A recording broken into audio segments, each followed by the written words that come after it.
Boop.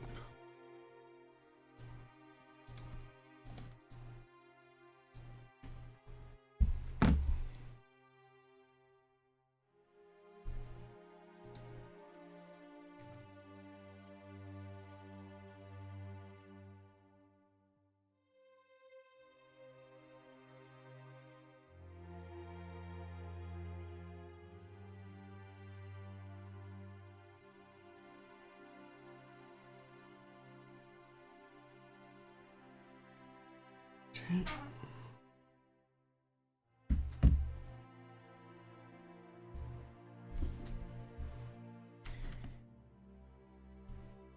Helps if I actually have the mission name. No.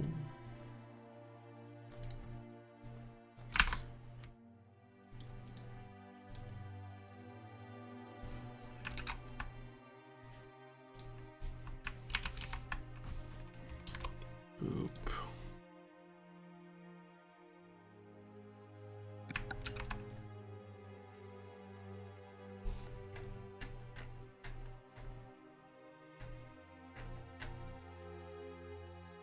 I think it's interesting that Club is in the Staves group. I guess the theory is they're all made out of wood. You're made out of wood. That's what she said. Yeah, I guess it is weird because if you wanted Club to be like a thing, and you've already gone it through the trouble of adding a bunch of medieval weapons, right? You'd put it with like a military pick or a like a warhammer or something.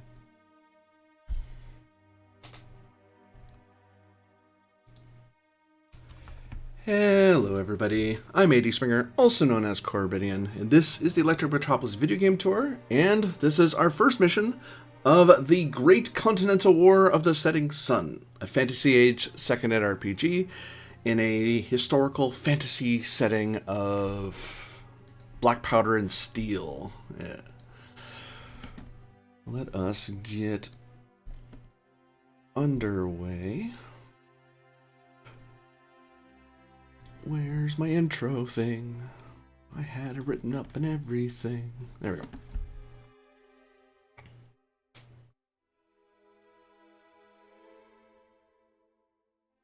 The scene is set, the alliance is forged, and the heroes assembled on the cusp of history as they prepare to welcome the Imperial Princess Adelaide von Zonen-Lichtenstadt to the shores of Lysel. In this moment of anticipation, the past echoes through the streets of the village, where the Lysel militia stands as a living testament to the enduring spirit of Gallia. Lieutenants Diego Borgia and Isabel Dumas, graduates of Lemerberg's military academy, bring with them the hopes and ideals of a new generation. Their paths, born from different backgrounds, converge in service to their beloved Gallia. Private Luciano Bianchi, their loyal comrade, carries with him the dreams of a homeland across the seas, bound by duty to defend the land that welcomed him. And then there's the 10-islander Earl of Strathcliffe, Cormac MacNeil, a bridge between two worlds. Once an ambassador, now a soldier, he embodies the intricate tapestry of the great powers' diplomacy and intrigue. As the heroes stand on the precipice of the Great Continental War, they carry not only their weapons, but the weight of history and the aspirations of their people. The village of Lysel, with its statue of Saint Solara watching over them, prepares to welcome its emperor and his soon-to-be empress, unaware of the epic saga that will soon unfold within its humble streets. The dawn of peace may be on the horizon, but the shadows of destiny loom large. The stage is set for the Great Continental War of the Setting Sun, where these heroes will play a pivotal role in shaping the future of their world.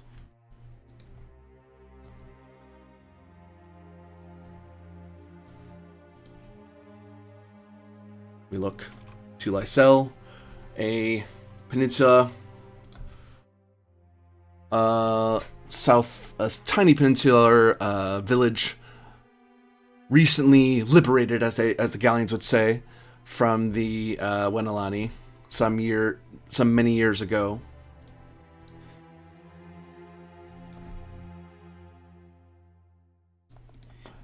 It is a coastal town that is populated by the various with modern accoutrements such as a proper military garrison with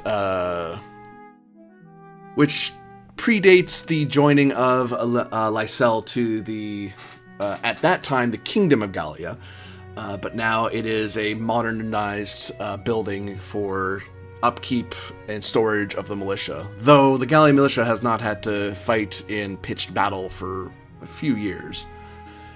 But in Remnant, there are two old castle towers, or guard towers, where siege weaponry once stood, but now old refurbished cannon sit atop.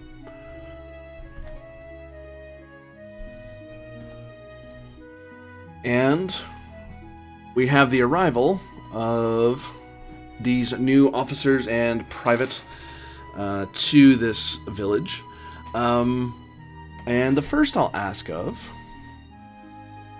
is, where would we find Sous-Lieutenant Diego Borgia in this village?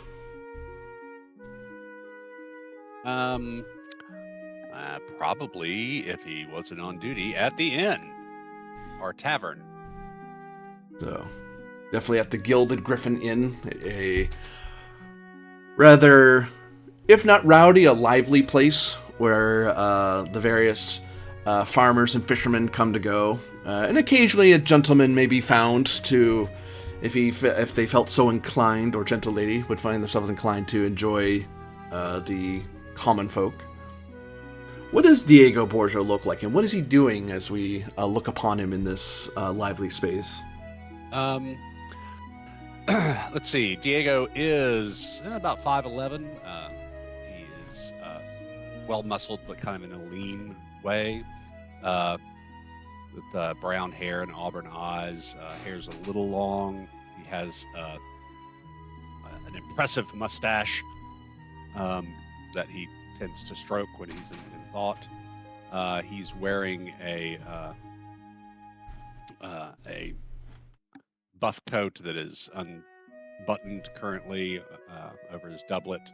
At his side, he has a rapier and a mangoche, a little bit kind of old-fashioned, but still very serviceable. And he has the whatever insignia or badge or armband for the militia displayed. And he's currently kicked back, kind of with his back to a wall, watching the other people in the tavern and enjoying a small beer. The average militia of Gallia, or even soldiers of Gallia, wear a sort of pale blue with white accents to their uniform. But okay, I imagine you dress the same as they, because although you do have a firearm, no?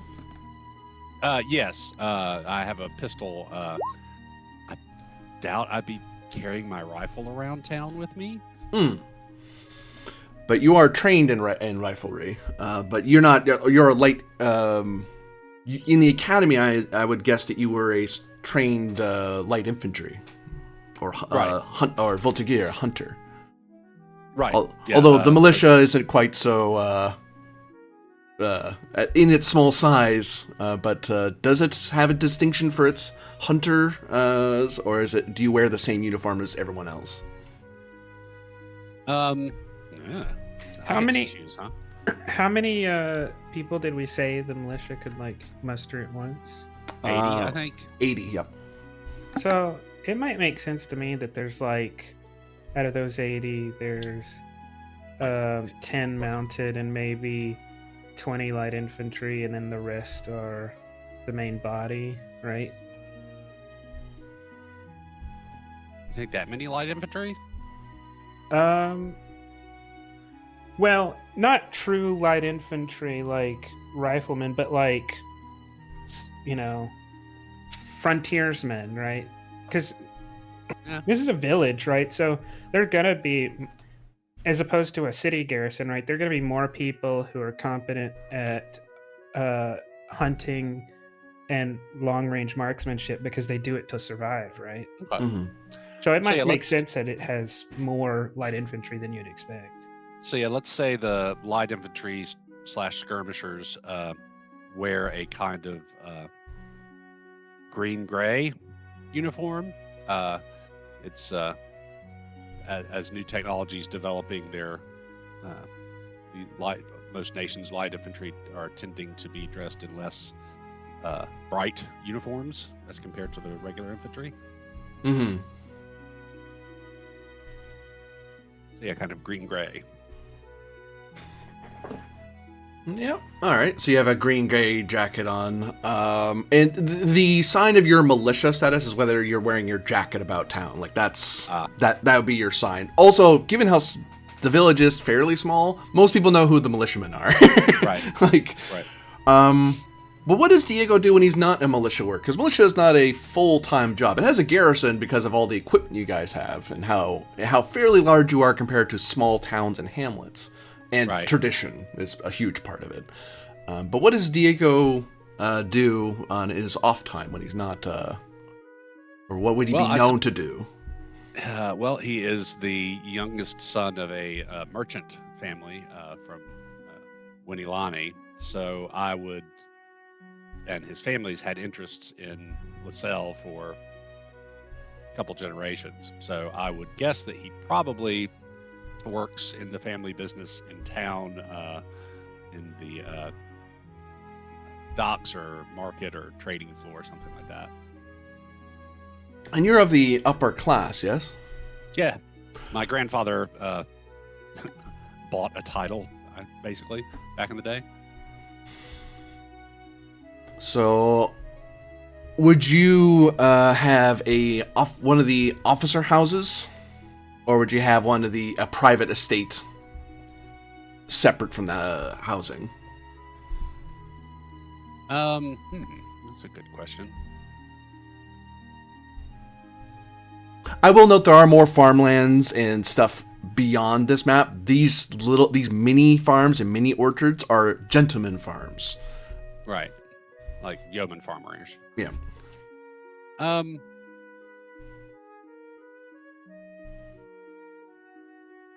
So let's say Diego is the youngest son. So let's say he's in like an officer housing, while maybe his uncle or somebody has one of the larger private houses. Whoops. I copied the exact wrong thing. I wanted the text. So...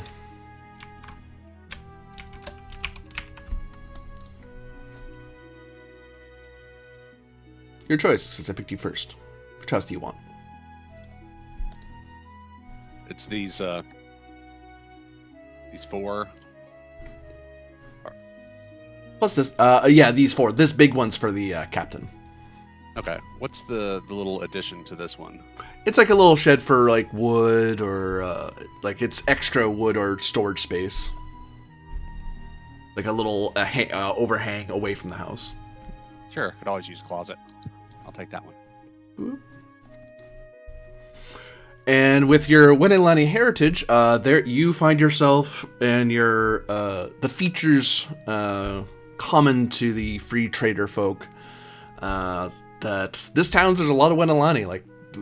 This town, Lysel was liberated from the Winilani free cities when you were a child. Like you may have grown up when you were like 2 or 4. Mm-hmm. This place would have been a Winilani free trade city, and then after that, by the time you went to Academy, the Galleons had already seized Lysel. Okay. But originally I went along the town, so there's still a lot of Winilani folk. There's a lot of Galleons too, though, because it's, they were on the same... It wasn't that long a trip to a Galleon village. Can I ask what the statue with the fireflies around it? That is a statue of Saint Solara. It is believed this is one of the places. It's a massive statue with an altar where it's believed this is one of the places she did her sermons to Okay. to rally the people. But then again, a lot of towns say they do that, and then people will build large statues to say she was here. Right. But of course, as Lycilians go, of course she was here. Right. Perfect sense.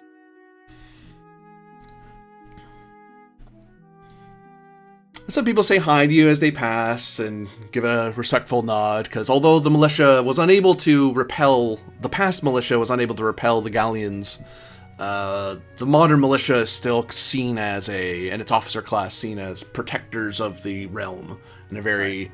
even though in your modern uniform and rifle, you're still, without your rifle rather even, there's still a sense of guardianship. Give me though the Gallian have the gendarme, the Lycilians have their militia. And they very take good. quite a bit of pride in that. Cool. Yeah. Just gonna be hanging out, people watching, nodding, and chatting with people I might know, and enjoying a pint. Where is the good Sir Lieutenant Isabelle Dumas?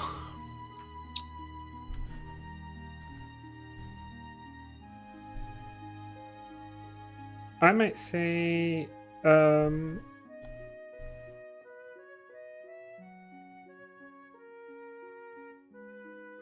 currently or in general? Currently, just your average day in Lysel. You guys, just to give you a concept, you guys have been here maybe a couple days. Like you've arrived very recently from the academy. I might say the mayor's office, because although Isabel is a soldier, by education strictly, she's an engineer, and in a time like this, right, finding or getting access to a trained and credentialed engineer is difficult. So I imagine it would be easy to work either in the mayor's office or some private institution for works, right? For either the mayor has expansions he'd like to do, or some business. It might not be the mayor, right? It might be somewhere else, but some other business might like to expand, and getting access to a trained engineer might be useful. Yeah, so you're we'll say you're in the mayor's office, and you probably have your own little as an academy trained engineer. It is a boon to the city, to the village rather, because there is ambitions to grow this place and expand in this new era of peace. And trade is now flowing a lot more freely with the soon marriage between the emperor and the empress to be. So Lysel is trying to prime itself for that. So I can see the mayor wanting to have you on his staff. On his staff? On his staff. Just random rolled.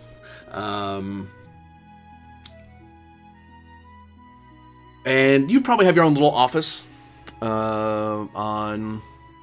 You're an upper class sort, yeah? Yeah. Yeah, he'd make sure you'd be invited to you'd have an office on one of the upper floors. Maybe a little more ostentatious for a newly employed person, but you have a unique set of skills and you're of upper class. Although this is the post-revolution, but, class matters, even in Lysel. Yeah, we got rid of titled class mattering, but wealth is the new metric, right? Not title. What does Isabelle Dumas look like in her office?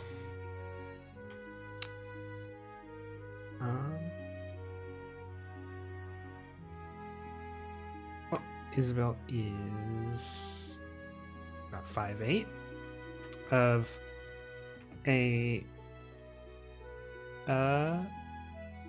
medium build, and is usually adorned with a very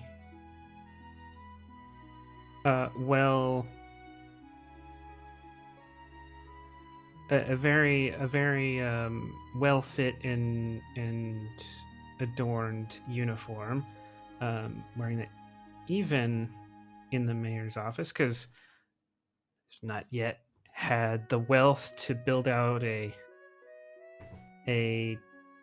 large, closet with all of the clothes needed for mixing in the upper class. So making good use of the one really good set of clothes to make an impression around here. Probably has the sword in their office and might take it when they go to the militia, but I assume most of their other kit is probably in their quarters or at the garrison. As you are of the upper class, do you have an officer's house, or do you have a private estate here?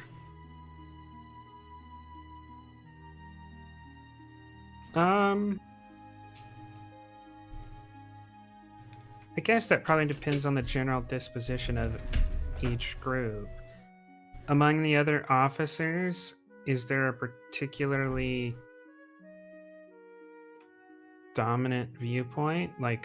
Are a lot of the officers of one nationality, or particularly religious, or particularly of one class? They're fairly religious here.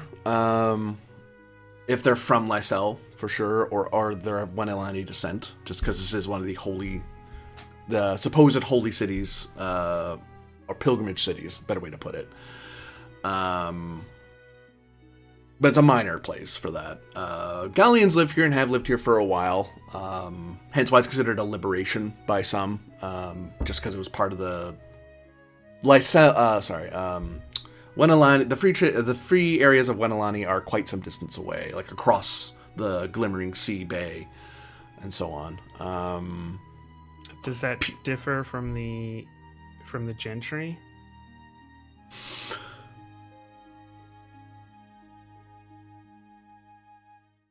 How do you mean? Sorry.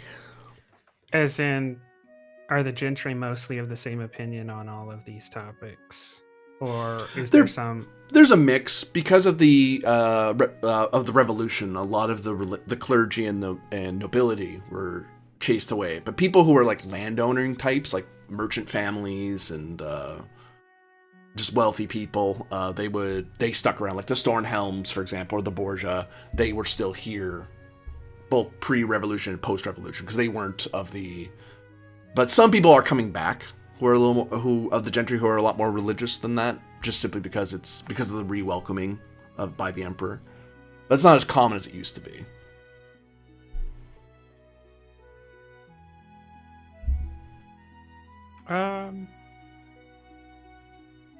Then I guess as a default, an estate.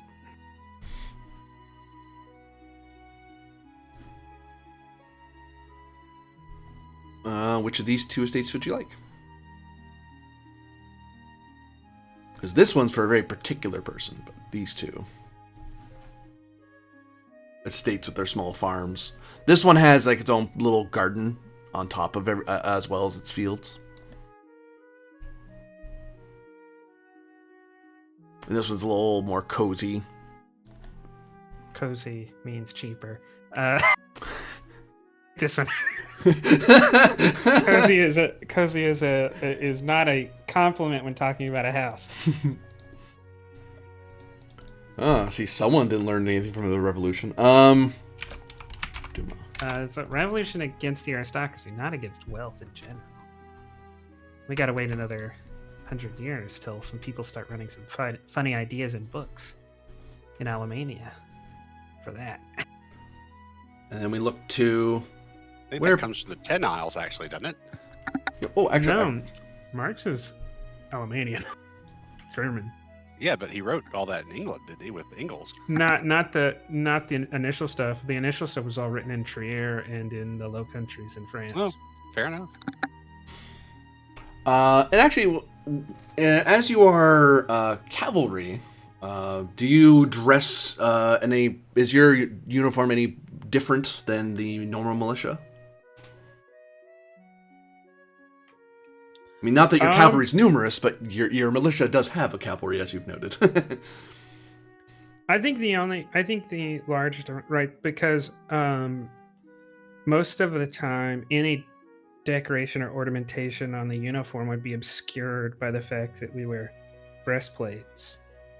So the things that would mark us out, right, is that we wear riding boots instead of regular boots you'd use for marching. Which are just like higher up on the thigh and stuff. Well, and French cavalry had really good pants, like they had like reinforced and padded. Yeah, that's what I was gonna say. Yeah, riding boots, right? The pants have a more elaborate pattern on them and are sturdier and probably a different helmet, right? A helmet that's less stucco, right, and more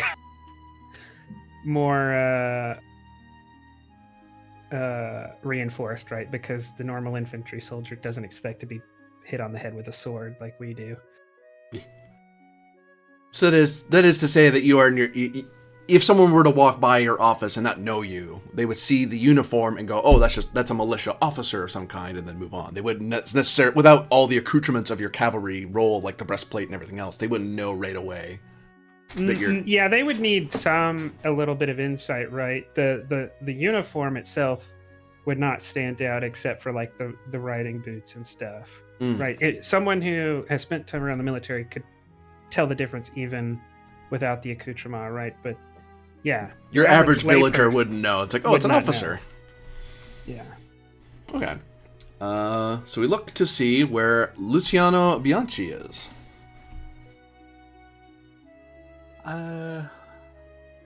Considering we've been here a few days, and what time of day is it? Around midday? Mid-morning or so, yeah. So he would have been back from his daily jog around the settlement with full gear. So it'd either be working in lumber to fell trees or to shorten them, or maybe in the blacksmith, or even shifting things. Generally, he likes to keep busy with physical tasks. So you're out in like the wood behind the garrison. Yeah. And what does Luciano Bianchi look like as he hacks away into the trees? Well, at this moment he wouldn't be in full gear, but he standing at 6 foot and 200 pounds of primarily muscle. He's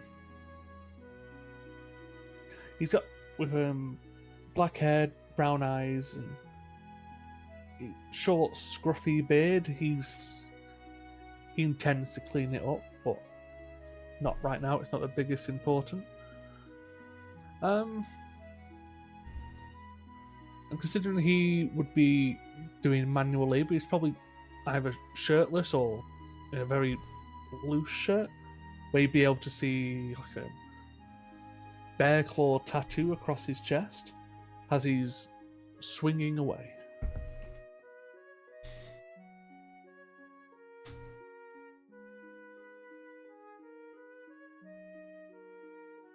Is the tattoo like the marks of a bear claw, or like a bear's paw kind of tattoo? It's the marks of a bear claw. Cool.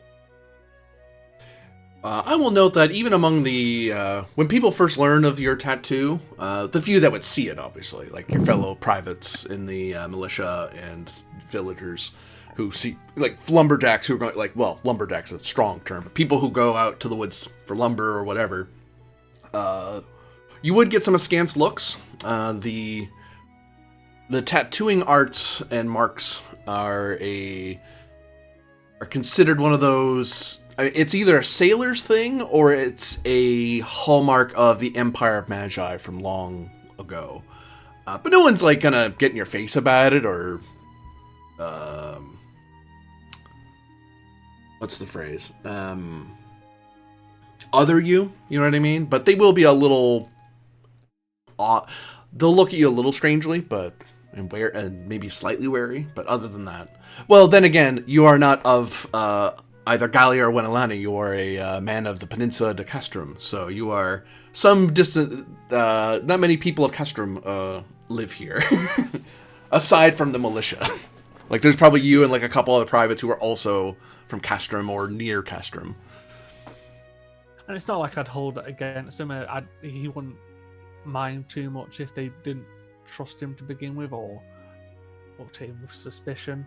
He's only been here a couple of days. It's not the biggest concern in the world. Yeah. And what was Bianchi before he came over hill and far away? Well, initially he wasn't a miner, but he worked in a mining town, like moving carts. And eventually, when things didn't quite turn out how he planned, and eventually had no one left in the peninsula, that's when he decided it was his time to come across and actually see what he can make of himself, which is how he got into the academy and finds himself now. What did he learn in the academy? It's not often a enlisted man. I mean, it happens. There are enlistees that attend the academy, and people who attend the academy and don't ascend to officerhood. They instead go into the ranks and file with some sort of specialized training. Well, I think he would be considered a grenadier, but essentially the main thing he learned was, instead of just relying on his physicality as he did in his, well, he's still young, but in his youth, he now is able to properly focus that. He's essentially sharpened his mind to be able to better use his body.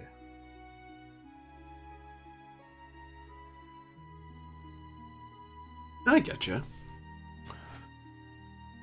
And as you all work away and enjoy the mid-morning, noon bell comes, and you know this because you hear the ringing of the church bells calling people to midday mass. The question is, it's not required, it's not a law, you're not lawfully mandated to, especially since the revolution wasn't all that long ago. The church has only recently been allowed to have their church back. Few people in the mayor's office do get up to leave. Some stay right where they are. Some people in the inn, a lot of people in the inn do get up and leave, but there's a few people who hang about. And in the wood, you hear the bell clear because you can see the church from the wood quite easily, and it almost reverberates across through the trees. A lot of the lumberjacks or hunters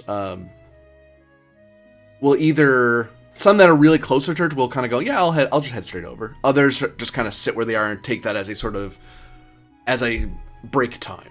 Like, oh, it's noontime. Oh, I better sit down and have my lunch before I get back to work again. Like, they're using it more as a timekeeper, like it was during the revolution, than any real faith. But the question is, do any of the three of you attend the church? No, I will take lunch and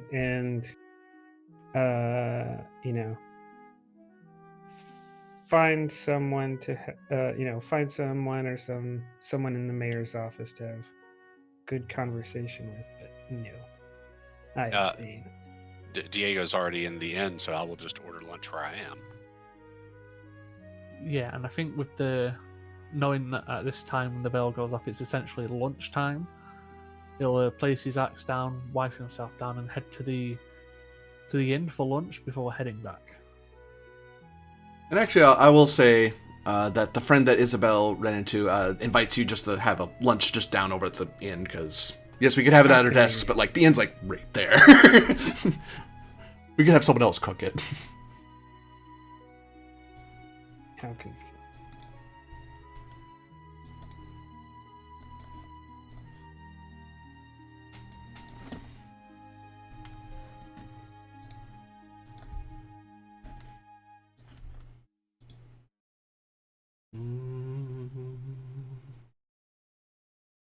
I was always unsure what I wanted. Yeah, let's do this.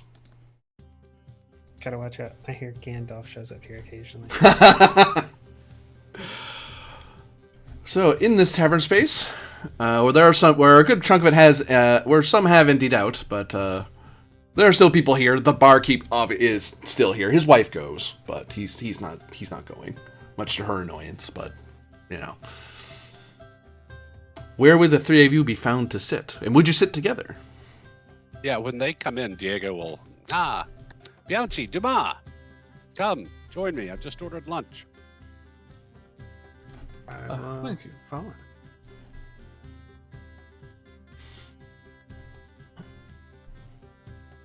Seeing that you're attending to others of the militia, Isabel, your friend at the mayor's office says, "Oh, I would hate to impose. I'll Oh no. Diego is quite good for conversation and has a general good skill at debate. Please, join us. You'd be most welcome. Oh, sir. Oh, okay. I mean, I'll, you don't I'll mind. grab a chair.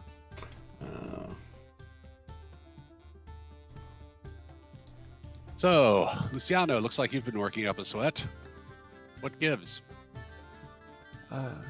Today is working in the forest to create some lumber.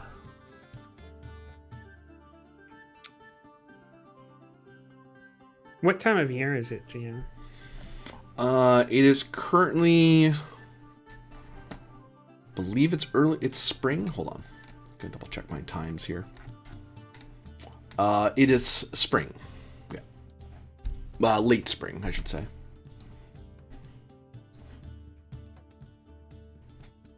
So the sweltering summers are yet to come. But thankfully the ocean's nearby, so in theory that should blunt the blow a bit from the sea air. And what's our town engineer planning these days? Settling in? There are a few extensions. The blacksmith is asking for a new forge. He's trying to convince the mayor that it's in the town's interest, but we'll see. I say that the lumber is already being cut, so maybe some progress has been made on that front. Well, it is certainly trying to get ahead of things, and when that work dries up for the year, I'll either be working in the blacksmith or wherever my strength is required. Isolde is a female name? Yep. I'm remembering it. And Mamselle Wimwood, what is your position in the mayor's office? Oh, I attend to the legal papers submitted to the mayor's office. Not so much a jurist, but a ministratum. Ensuring the papers that need to be filled out get filled out. Or making sure people have the appropriate papers. Thanks to Enlightenment, a lot more people are well read. Unfortunately, that did not teach people common sense. Well, an important post. Without quartermasters in logistics, armies starve in the field. And now, thankfully, filled out by someone like Isolde, who has training and experience rather than the failed son of a duke. Cheers to that. And she doesn't really like go full on up in the air, just a light lifting of the cup and taking a swig back. Diego chuckles and matches the jester. Yeah, same. Or minus the chuckle, just nod. And I'll note that the four of you are, because I believe the four of you are speaking in the trade tongue rather than Gallian, since I don't think you all share the Gallian language. No. What does Isolde speak? She knows to speak, she actually speaks Gallian, but she knows trade tongue, like most people do. Isabel far prefers Gallian as a language than the language of trade, so she will quite frequently have side conversations just with Isolde. Not out of any spite to the rest of the group, but it's just it's much easier to convey what she wants to say in Gallian. It's going to be so long before I can buy that linguist talent. Get to learn Gallian. Oh, if you wish, I can also teach you Gallian. We are taught it in the customer. Oh, does Luciano speak Gallian? Yeah, Gallian and trade. Oh. Then I'll occasionally let Diego in on the conversation at the table. Thanks. Yeah, Isolde is a Wenelani as well, so she'll slip into... To put it a way, the Castrum language is... There is a Castrum language, or peninsular language, as people would say, but it's so close to Gallian that a Gallian and a peninsular could talk to each other easily. But there is an accent to Bianchi's Gallian, what one might say. Although, the Castrumites would say, well, you have a funny accent of Castrum, so whatever. I mean, you're the bigger kingdom, so we're not going to argue about it. They'd be wrong, but they could say it. And the Wenelani trade tongue is one of those things from the Empire Magi. It's one of those old languages that's evolved across the continent of the setting sun. Wenelani has an accent to it, but so Winwood Isolde has a Wenelani way of speaking. You see, we all tend to, but as opposed to a more Almanian, the homeland of trade tongue. Yeah, so Diego and Isolde can cut you out now. Now we speak Wenelani, so that of them apples. Unfortunately, everyone understands. Unfortunately, trade tongue is one of those. There'll be occasional times where Isolde and Diego will say something that's Wenelanian, like it's a slang that Wenelanians would know, but in a Gallian would be like, huh? Oh, we have a different word for that. I mean, and surely an international tongue is is a truly Republican goal. It's certainly useful for merchants and men of industry, but to talk about... And is the coming age not one of science and industry and science, trade? yes, but for Gallian. Gallian is the tongue for science and literature and understanding and reason. I'll grant you, maybe not for industry, but definitely for reason. I don't know about that. Scientists in different lands need to be able to talk to each other in the same tongue. I mean, but at least we're not all speaking the roast beef language of those petty kings. She rolls her eyes as she derides the Tin Islanders. I don't even know where that comes from. Ah, well, they're not all so bad. My uncle's in town, and he originally hails from the islands. Oh yes, the Earl of Strathcliffe or some such. I got his papers recently about the orchard he now possesses. Well, not really my uncle, but he's an old friend of the family. I grew up around him, so one of those, quote-unquote uncles. Oh, so you're connected. No, nothing like that. I mean, he did show up a couple of times while we were at the academy and treat us to nice dinners, which we couldn't afford on our student stipends, but... no, I wouldn't say particularly connected. He's, despite the titles and everything, he himself is not particularly connected. He is one of the most well-connected Tin Islanders here, which makes him a group of one. That's a fair point. Canny diplomat in his day, though, from everything I've heard.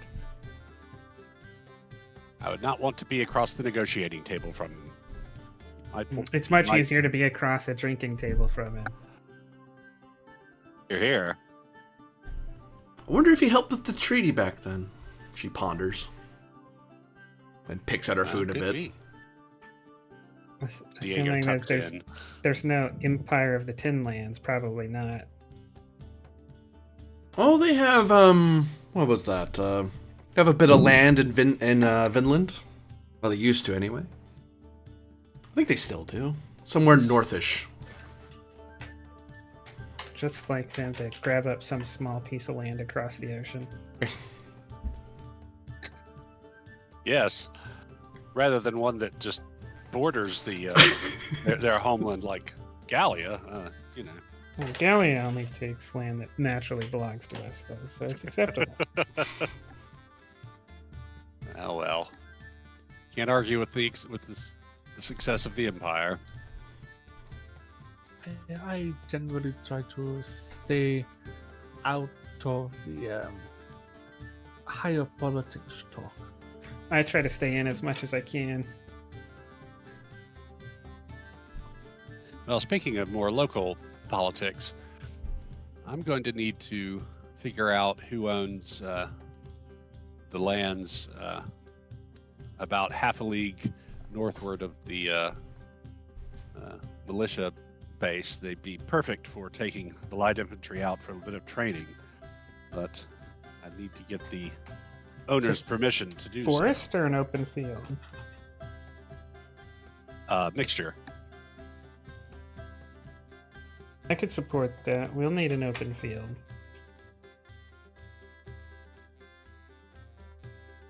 And certainly, perhaps some mutual exercise in the future to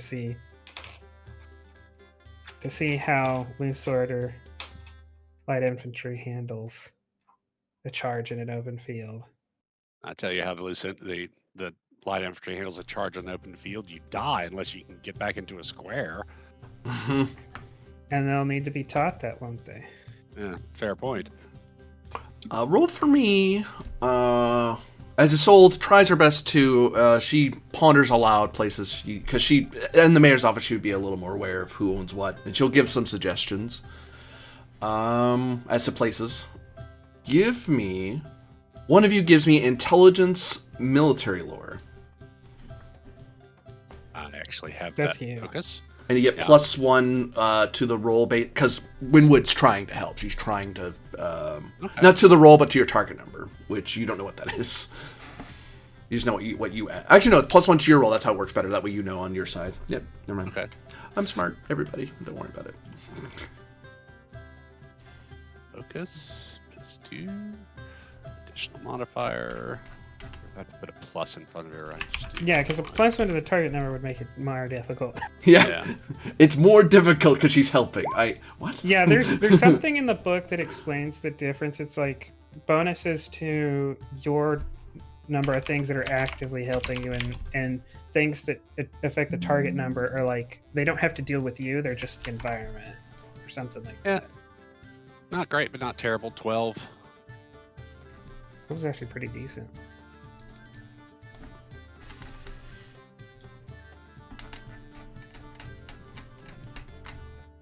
I have no sense for what the Uh, average difficulty you're roll one is. short of a challenging task.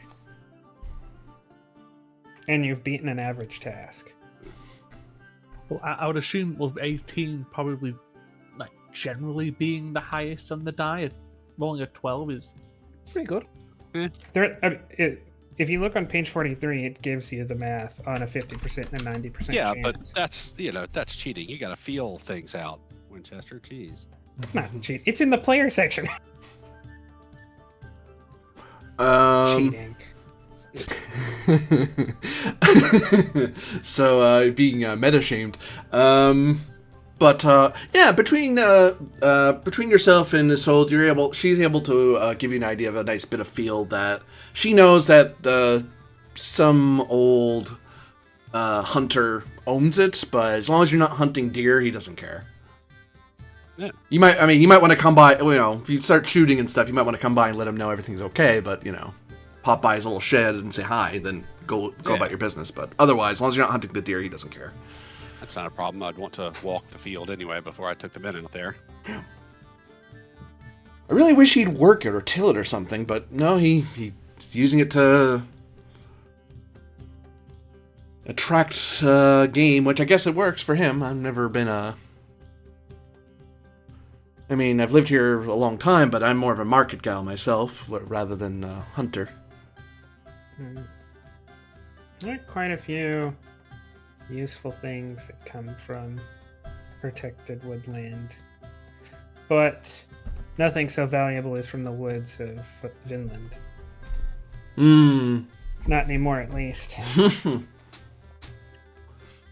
I've heard the Emperor's gonna give up the loyal domains for some reason or another. Heard a rumor of a rumor. More So- efficient. But Without there's the the- nobles being too powerful, he can negotiate taxes more directly. He doesn't need the old ways that the old kings used. What are the loyal domains, GM?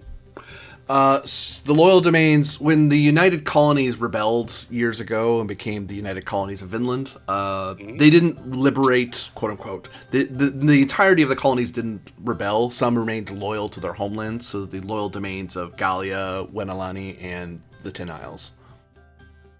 I believe the Tin Isles were involved. This is not Louisiana. Yeah. And the French holdings of the Caribbean. Oh, sorry, I'm wrong. The Wenalani, the Gallians, and the Vitluians.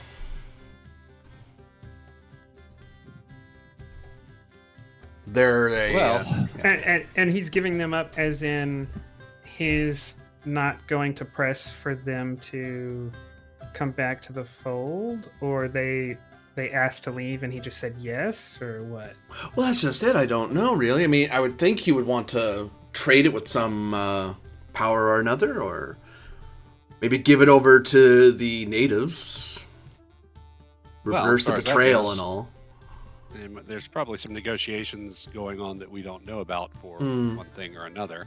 Not to mention that even just outright selling the territory could increase the Gallian treasury by millions. In the short term. Well, but also, I mean, think about the logistics of governance and military operations that far away from the homeland. Sure, but the resources is emergent. I'm sure you understand there's so many things over there that we don't have. Fair enough, but it's still things that we can trade for, and I'm not sure exactly what the profit margins in. I understand the landowners do very well, but I don't know. I have no personal interest, but I can see his interest. I don't wish to go die in some Vinland jungle or forest. Oh, I don't know. The northern climes I hear are pretty nice, but I understand. We'll just have to trust that the Emperor knows what he's doing. Speaking of GM, what is the Emperor's name? I can't find it listed. Stuff.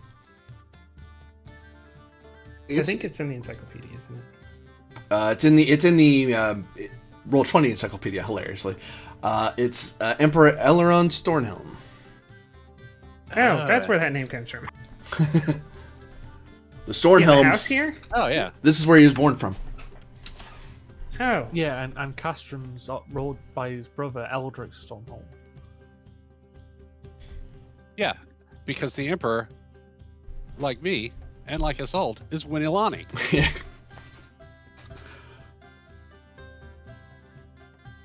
I mean, Well, Gallia Yeah, now that- since that's- the yeah, since the that's the liberation.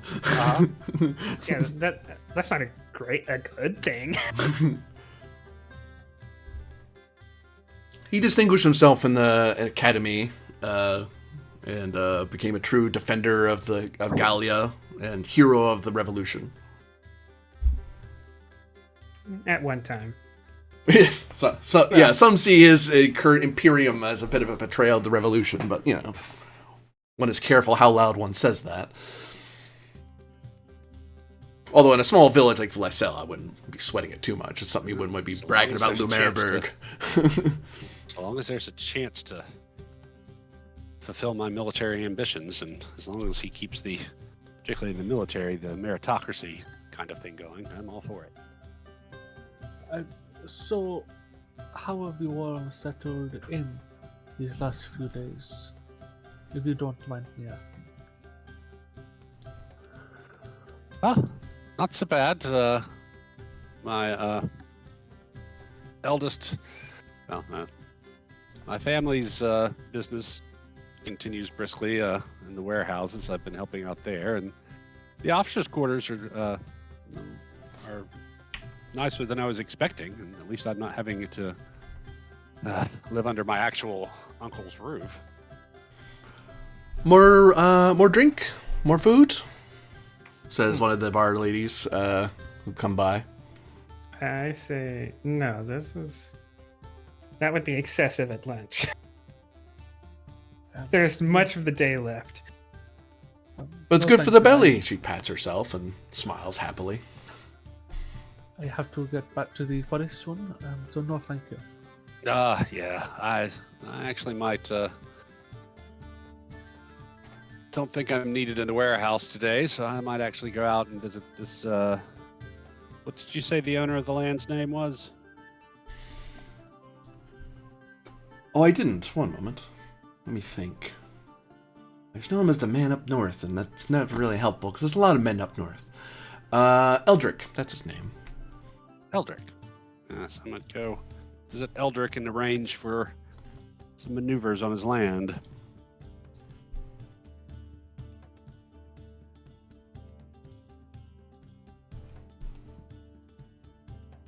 All right, It'd then. probably be nice that the militia consulted him for once, rather than just doing it.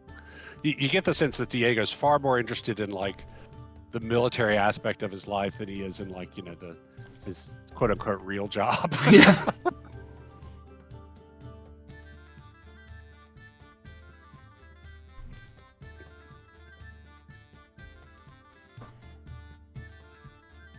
Do you wish for me to walk you on your way until I get back to the forest?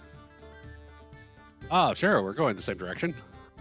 I will join you as a third, though. I want to make sure lumber we're getting is the right variety. Lest someone's roof collapse on their head because they used a wood that was too soft. Very well. Shall we? A pleasure. I hope to see you again. I'm certain we will, Mr. Borgia. A pleasure. Mr. Bianchi. Ooh, what was that? Yeah, really. Classist. A bit, yeah. She has a job in the mayor's office. He's just a lumberjack. He's not even a lumberjack. He's just Mr. Manual Labor. Yeah. He's just 6'2", made of muscles, and has been out chopping trees. Yeah, bullshit is old.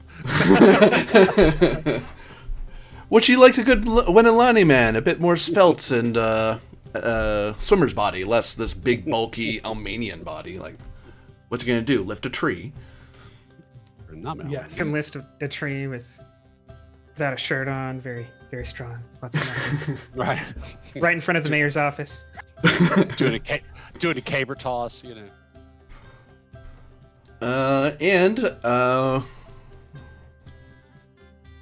So you all had a bit of ale and a bit of food.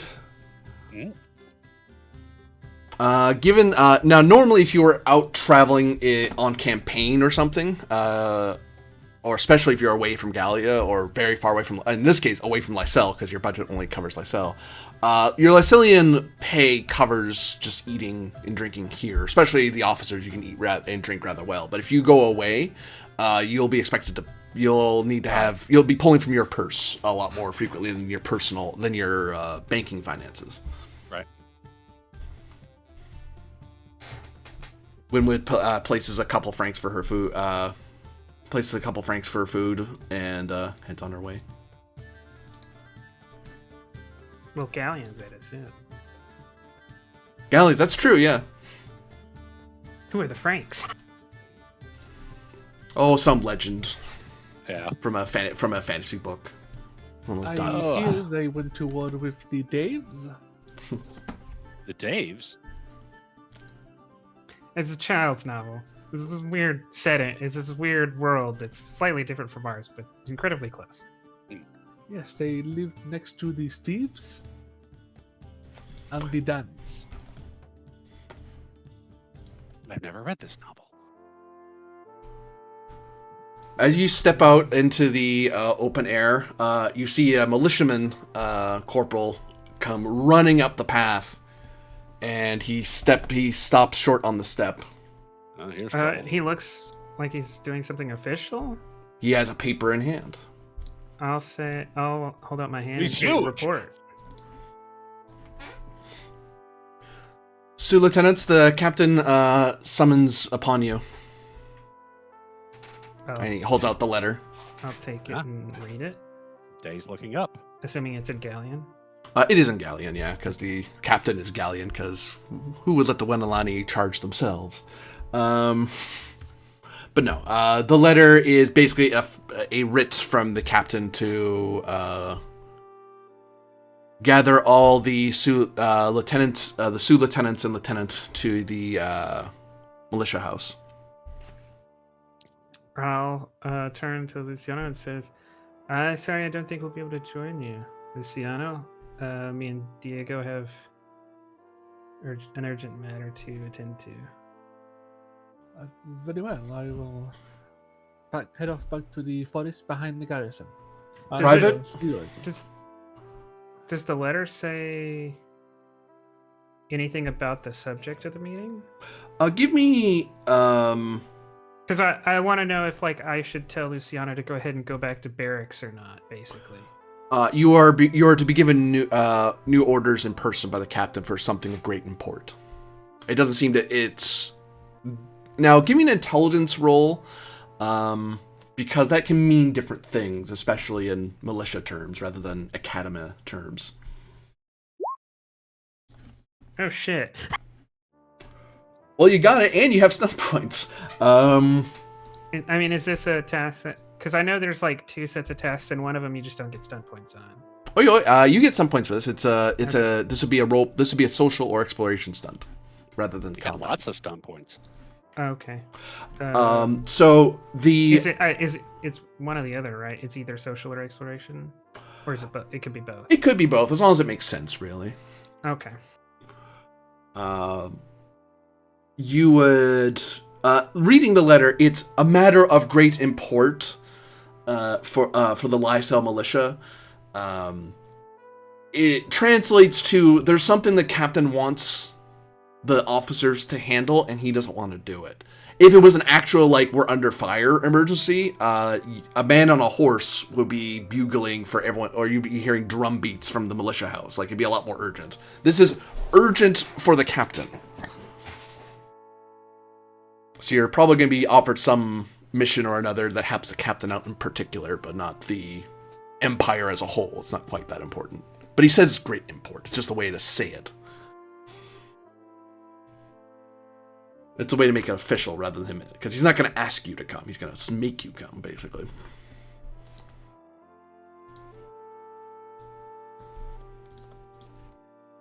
Now, whether or not Luciano needs to be involved, it depends on what he's asking you to do, but you'll likely need help with whatever it is. Because if he was just asking you a personal favor, like, hey, could you go get me some milk from the market or something mundane like that, a little waste of a Sioux lieutenant, but then he would just say, hey, the captain wants you to grab something. But this is probably a movement of militia for something.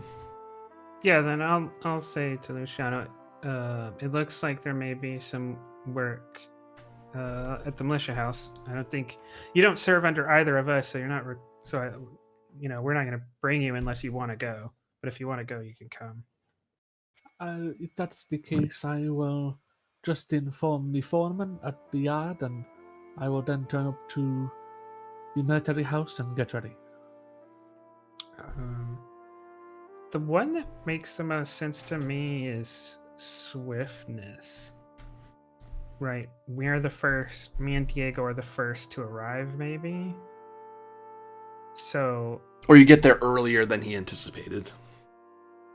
Oh, Either- okay. I thought it maybe all the officers were being summoned, and that like being there early might mean. I take that back. Are the three of us the only officers? There's you're the sous lieutenant of the cavalry. Borgia is the sous lieutenant of the voltigeurs, and then there's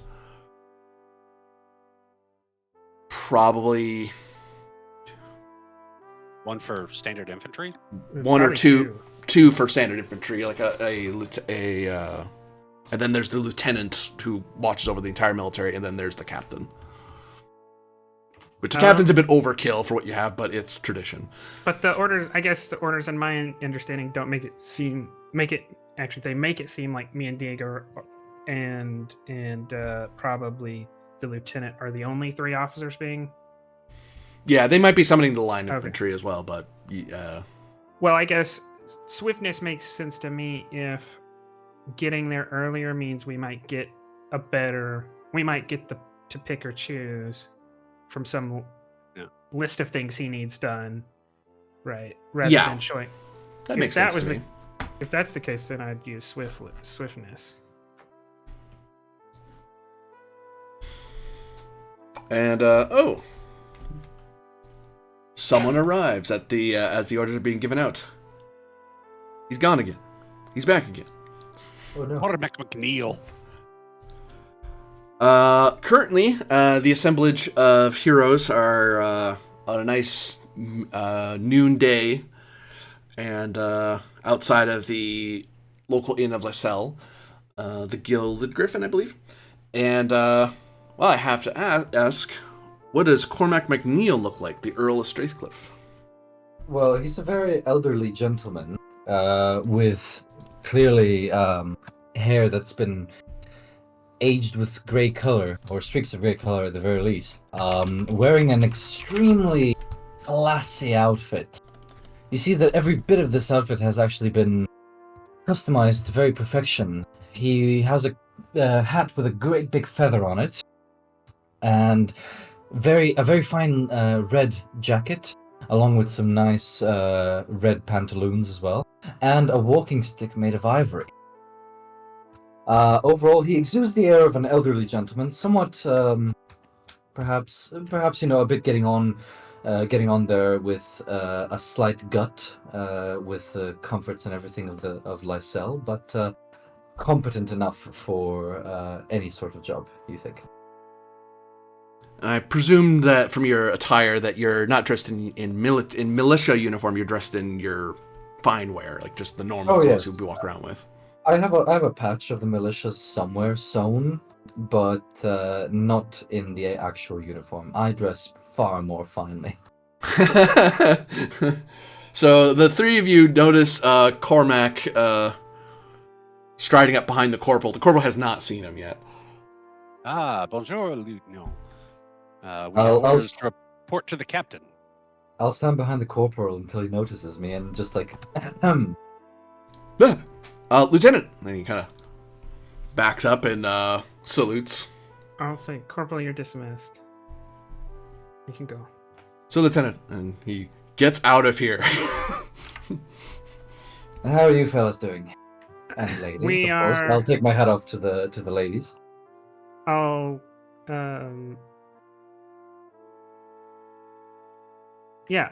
hand him the note and say, Lieutenant, we are heading post haste to the captain. Oh Suggest dear. you come with us. Am I supposed to get my riding boots on? Well, we don't know yet. Perhaps, Lieutenant, you might go and outfit yourself for a military expedition, and me and Diego will meet with the captain and inform him you're on your way. Oh, fear not. I have a rucksack somewhere nearby with everything that I need. At least I hope so. Will we be journeying far, do you know? We know nothing. We are on our way. Well, lead the way, then, Miss Dumas. Diego will put on his Chaco. Yeah. I wish that I could wear the slouch hat as part of the uniform. It's much better for shading the eyes. It gets easier when you're higher ranked. The hat doesn't change.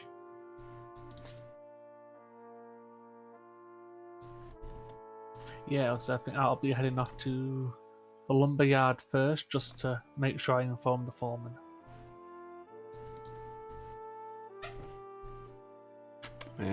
Diego and Isabel are heading straight to the militia house. Well, Is McNeil heading straight there as well? Is he ducking off to his... And of the places here in the village of Lysel, this is your house because you're an earl. They made sure they gave you the nice place, the place with an orchard. Naturally. I won't head straight there. It's on the way, but I'll head with Diego and Isabel. God, all these militia garrisons popping up. All right. the militia's rising. Ha!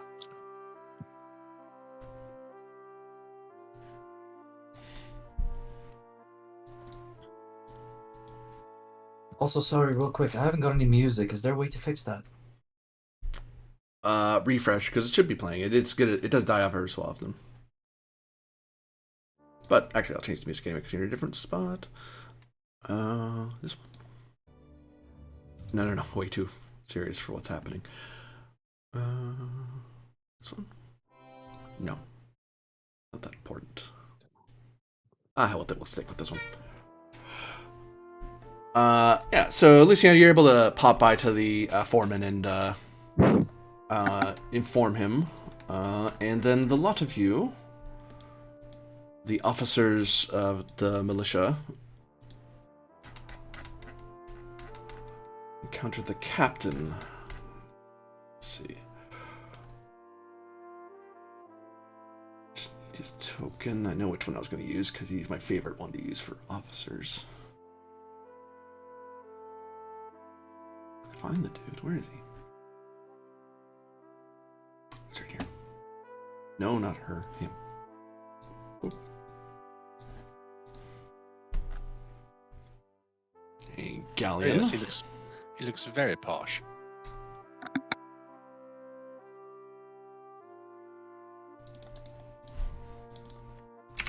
Oops.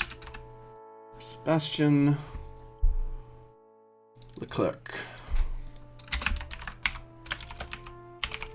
Captain Sebastian Leclerc. The captain of the Lysel militia.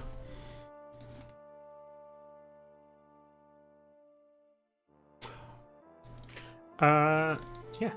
I'll walk into his office and salute and say, Captain. So, Lieutenant Dumas, he nods at you in his office. The office, I'll say, is... It has... The walls and floor and windows have that, shall we say, rustic old-world charm. A callback to the yesteryears where black powder was with pike rather than with cavalry and cannon. Or arquebus was more in the day, I suppose. But decorating the place are the fineries of Gallia and some religious figurines of Saint Solara, as well as the companions of the setting sun that she met, decorating in various poses of heroism of one kind or another. And at his back hangs the Gallian flag, which is where he could store the Emperor's colors elsewhere for the militia, but he likes to advertise rather gauchely that he is a Gallian officer, even though he's Lysel militia.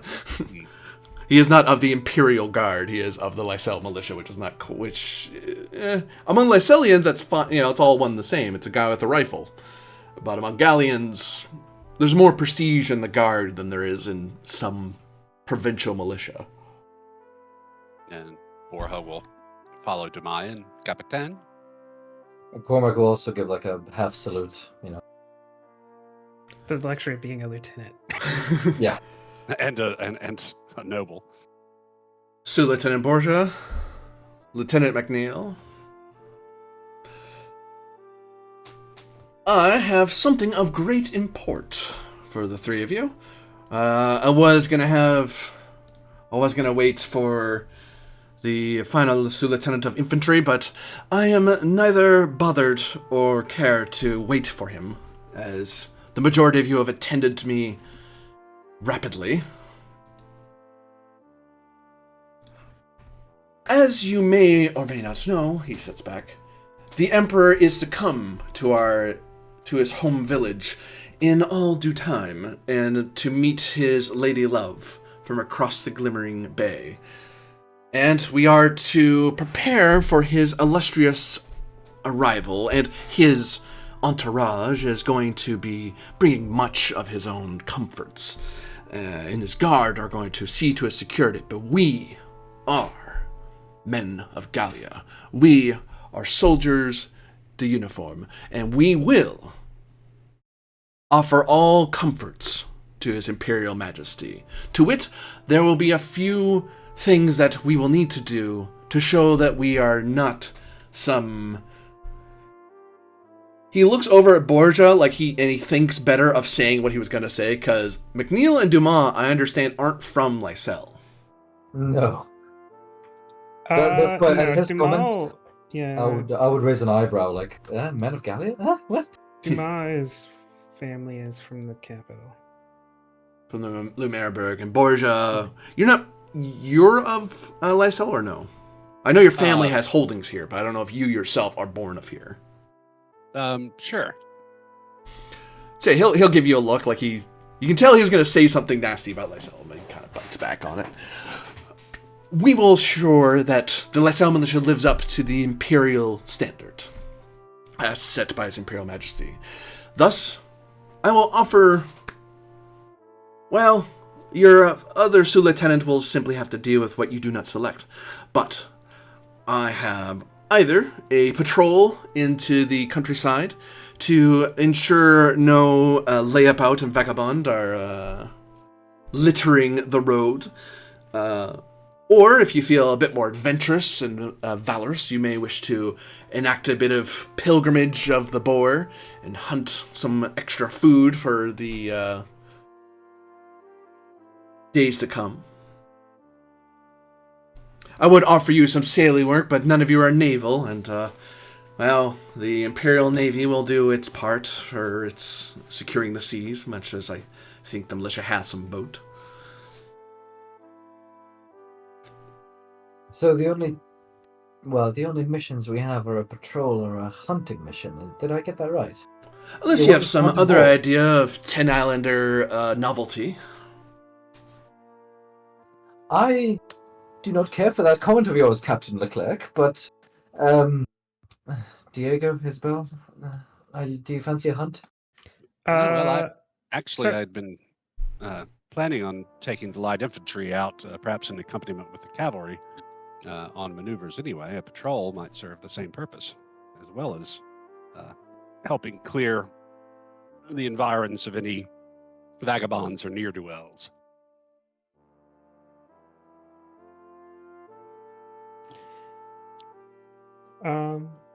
And perhaps with some compensation or some writ, we might also take game at the same location.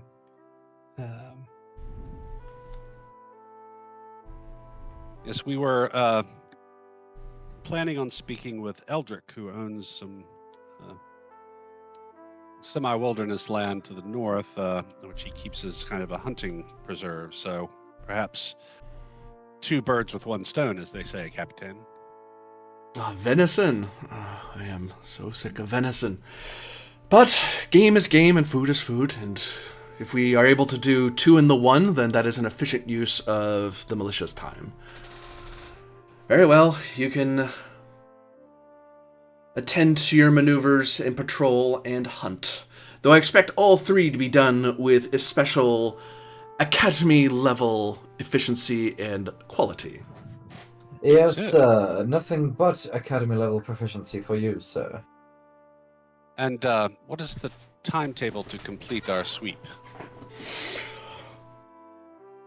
Well, I will give you no more than the 5-day to do it. That should be plenty of time to do various maneuvers and hunt and so forth. If you do it in less time, to my satisfaction, I will see about a few guineas being added to it, but honestly, better to do a proper job than a sloppy job.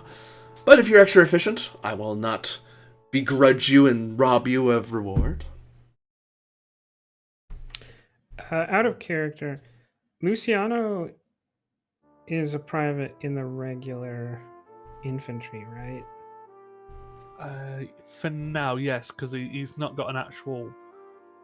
Oh, Yeah. you don't think he's been assigned yet? Yeah, the militia isn't big enough to have a proper grenadier corps. He is the singular grenadier of the militia. It's like, oh, well, shoot. I was about to say, because then we might ask for him, we might get him transferred under one of us. Because one of the things about the way that,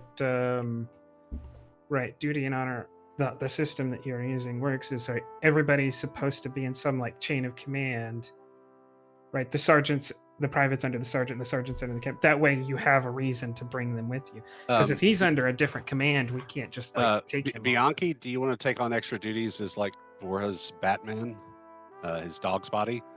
Or just join the light Sure. infantry for now, right? Well, okay. Let me handle this. Captain, would you mind a quick request?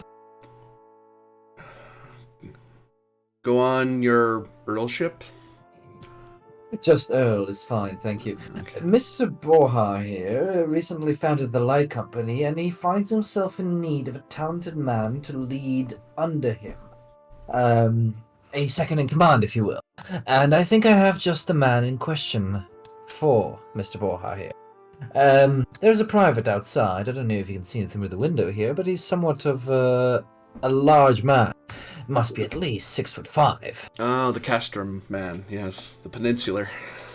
He displayed quite apt intelligence during infantry drills, and I think Mr. Borja could do quite well with him as a second in command. I won't elevate a private to a second in command, but if the Voltigeurs can require an extra bit of strong arms, I won't say no to it. Good, it is settled then. I shall have the young man transferred into his unit. Thank you, Captain. Maybe we could have him sew on some corporal's chevrons. Let's see if he proves himself worthy of that academy instruction he's gained. And then, if he accounts for himself, I could see about the authorization. How about Fair I give you a proper, honest McNeil guarantee that he will rise indeed to the challenge, Captain? Not the McNeil guarantee. Yes, indeed, the McNeil Never the McNeil guarantee. 200 years from now, that's how we sell cars. No.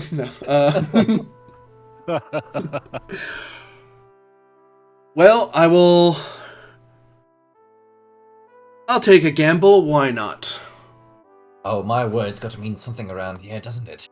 Oh, certainly. You know what? 4 silver galleons, if you're right. And if you're wrong, you owe me the same. You've got a deal, Captain. 4 silver galleon. I love seeing the galleons lose. What? You're part of the Galleon militia? Well, I sell militia, but... No, I just love seeing galleons lose in general. Oh. We all serve Might- the Emperor, Capitan. you might quickly change your opinion on that, Lieutenant, as you will now lose with us if. Oh, sorry. It's my Tin Islander speaking up. Yes, of course, 4 silver galleons, Captain. We forgive you for your heritage. And I shall report to you after the patrol is done. I expect a written one within 2 days after we have returned. Is that sufficient enough for you, Captain? That is plenty fine with me, Earl. Though I will have a word with you once the 2 lieutenants are away. Unless there are any other questions about your orders and mission?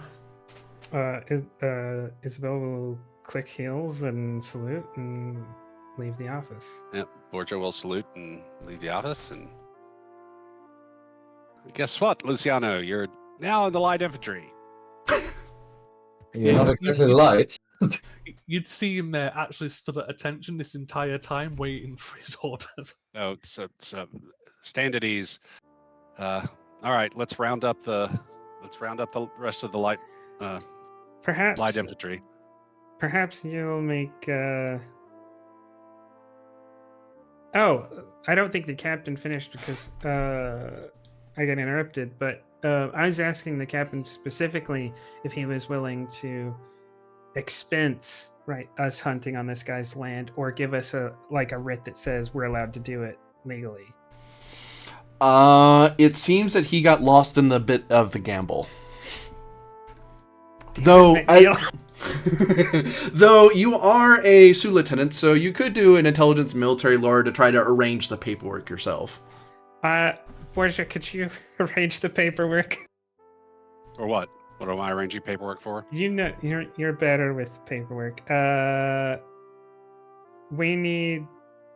I guess, do we have the option of those two, GM? You have the option of the two. If you try to get both, it gets harder.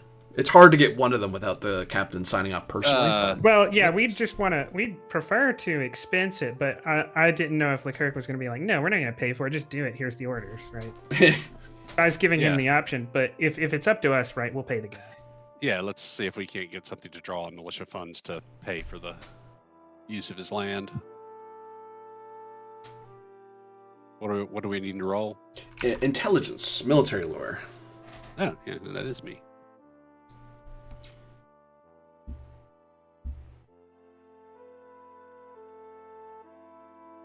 And no additional modifier. Submit. 14.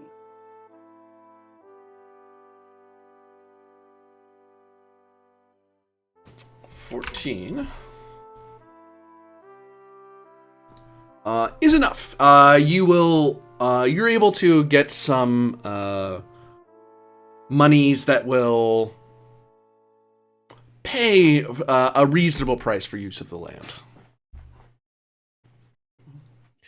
But not a sizable sum or anything like that. Just enough that it's reasonable, and it's partially because it's what the market value is for such a thing. But also, there's only so much the militia is willing to part with without Leclerc himself signing off. Then I say, perhaps Diego, a wager of our own.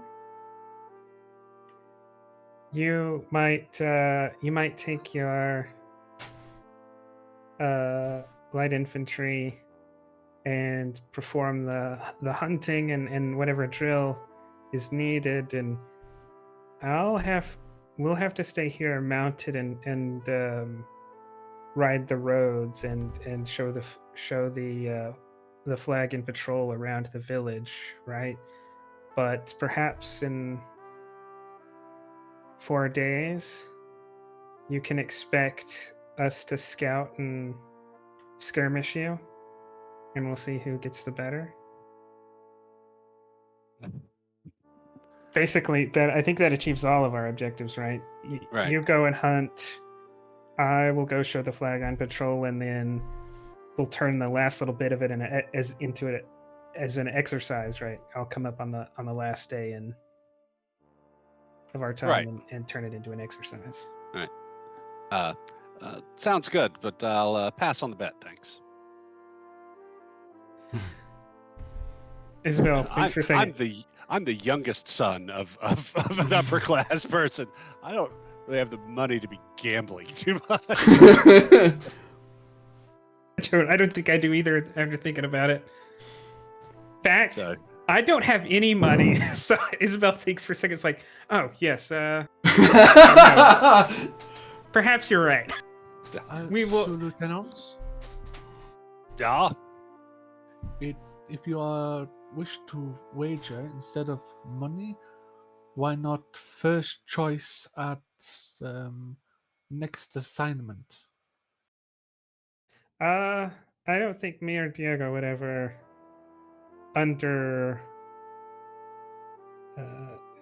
influence assignments in that way. In any event, Luciano, I'm breveting you corporal in the light infantry. Let's round up the rest of the men and 5-day packs. The brevet. You get the responsibility. You just don't get any of the honor or the money or the stripes. Yes, sir. I shall begin at once. And then I'll go gather everybody up and let's man up and hit it.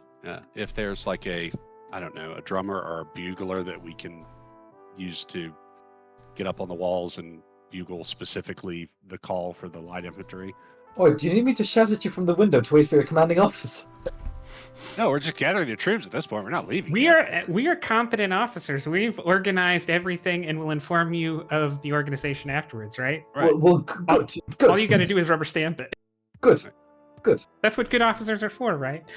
Yes, of course. Yeah, you and Leclerc can both see what them mustering and getting ready to go outside the window as you're talking. Does Mr. Leclerc have any brandy or anything in his office? He'd have some wine. I'll point to the wine and look at him. Can I help myself, Captain? Help yourself? To the wine, sir. He gestures. Of course. I'll pour myself some wine. You wish to speak to me? Yes. I'm not sure how much of the revolution you truly understand, Earl, but your acceptance of land here in Lysel is on the promise that you will attend to its needs and defense, as any good Galleon or would. Or Lyselian, I suppose. I'll sip a bit of the wine. That is what I signed up for when I took the land here for my retirement, isn't it? That is why I'm wearing these stripes currently on my outfit, isn't it?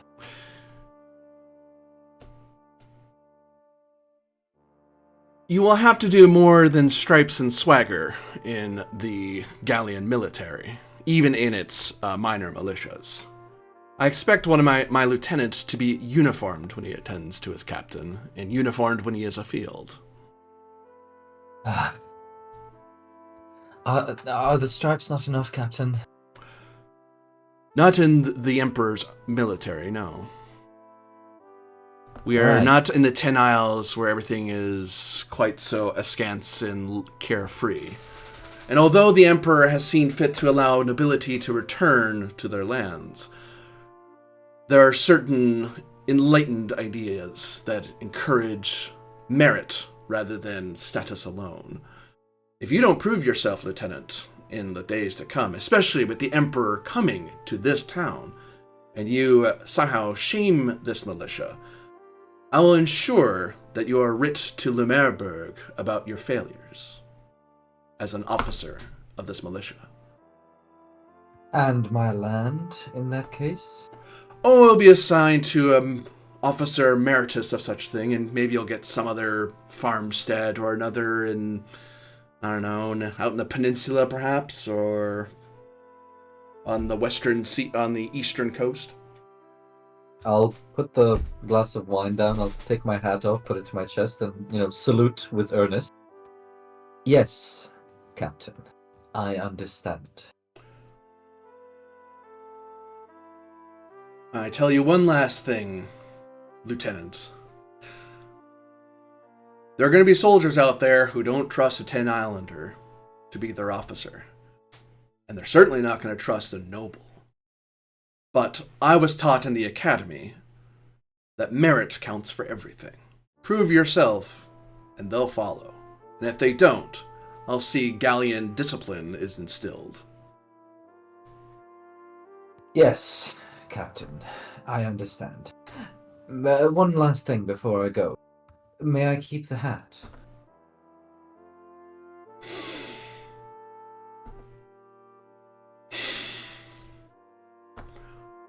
I'll allow you the decoration. My utmost thanks. Was there anything else you required, Captain? Dismissed, Lieutenant. I'll salute, sir, and go out. And you find the light infantry and cavalry assembled just outside the garrison. Mr. Ma, Mr. Borja, how's the mustering going? It's good. We have Well- arranged. We have arranged the patrol, the hunting, and the drill. Perhaps you would like to join Mr. Borja as Isabella desperately tries to throw McNeil at Borja. Yeah. Because You'll know. Isabella wants independent command. You know how Isabella, however, is on horseback while Borja is not.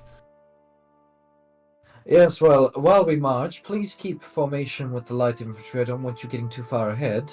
And Mr. Diego, I want you to, sorry, Lieutenant Diego, I want you to try and keep up a slightly faster pace than normal.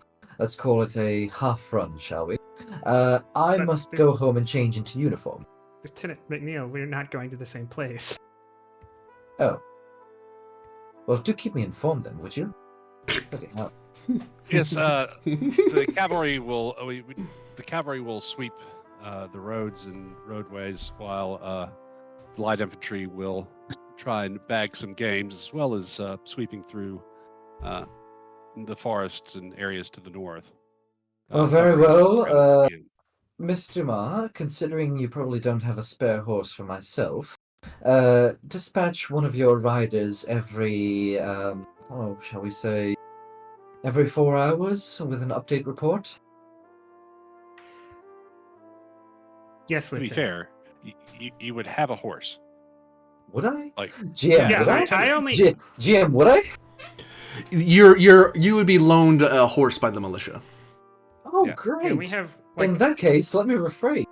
Mr. Ma, considering Mr. Borja now has Mr. Bianchi to serve as his corporal, you shall need extra guidance. I shall come with you and the cavalry unit.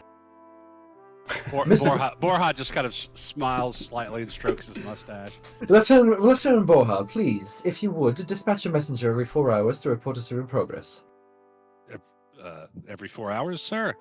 Every 4 hours. He'll have half of his company walking in a line. Right, to try and find the fucking cavalry. Every 4 hours, Mr. Borja. Good luck, Diego. Very well. I shall go Spur change, off and Mr. ride off. I shall go change, Mr. Ma, then I shall mount up and be with you in a moment. I inform McNeil where we're headed. I go home yeah. and change. Borja puts his men in marching order, and we head where we're headed, north, I guess. Which way would the Emperor be coming into town more than likely? He'd be coming in from the. He can come in from west or east, but he will be coming in from the east, because then he's marching toward the setting sun, as it were.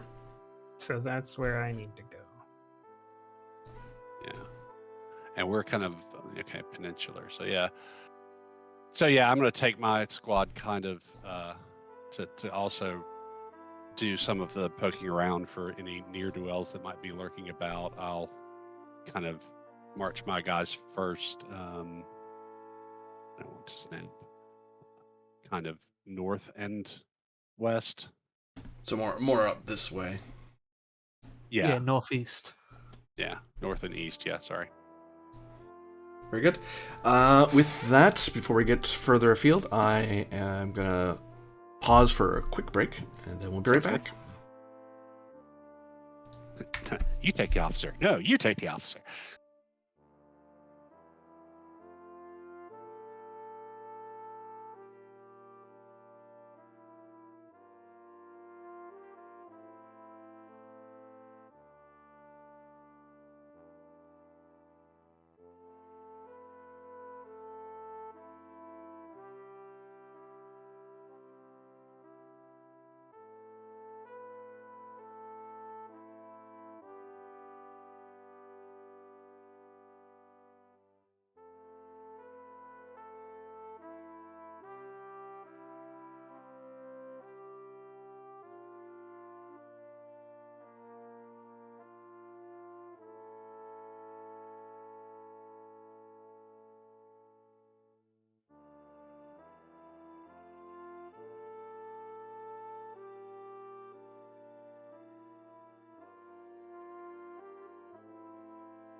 I'll return once more.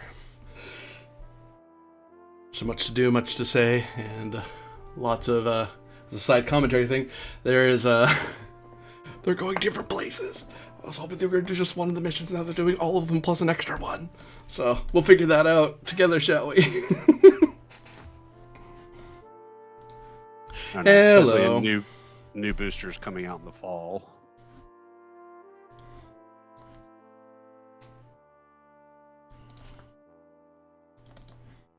So, we have... Everything's so green. Well, the land of plenty, you see.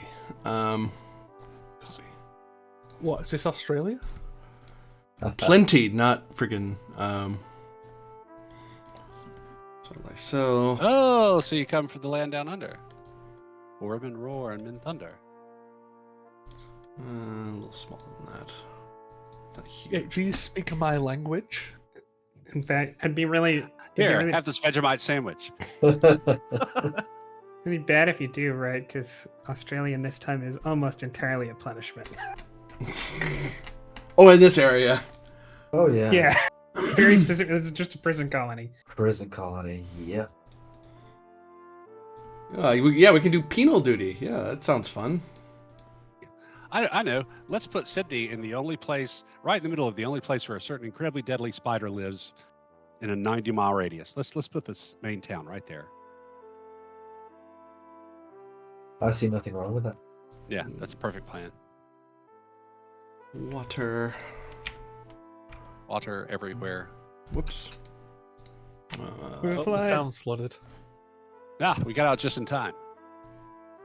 It's impressive how the town just got up and moved itself. Oh, you silly thing. Come with me. There you go. And then map. Nope. Ah, mudslides. Friggin' really. Back. It's It's a drought.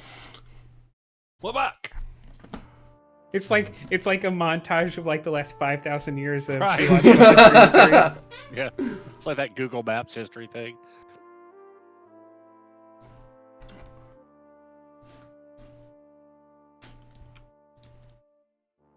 Rotate.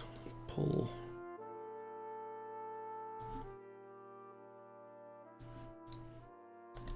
Yeah, that road, she don't go nowhere. She stay right there. Well, I'm a liar. The road done gone somewhere. There we go. And then there was Diego and Luciano heading this way-ish. To northeast. Yeah. And we had Isabel and Cormac heading this way.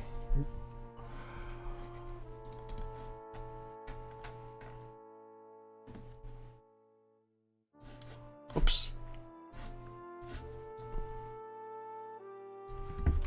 Whoops, not quite that thing.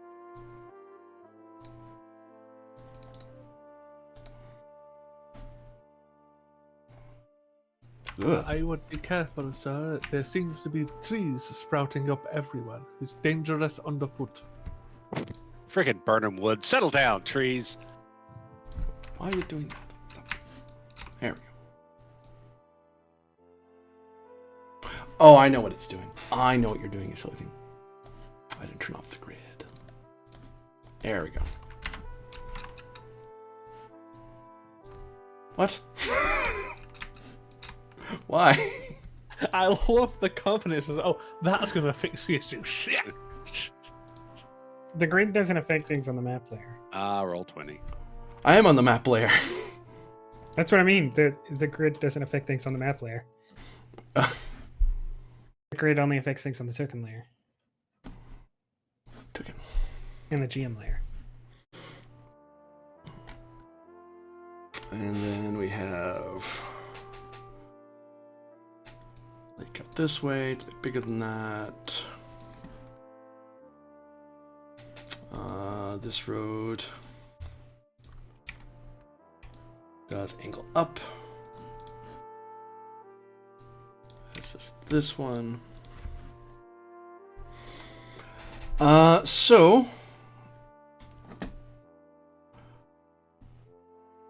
I'll have. You guys are gonna handle this. Whoops. Actually, that works. You guys a bit bigger.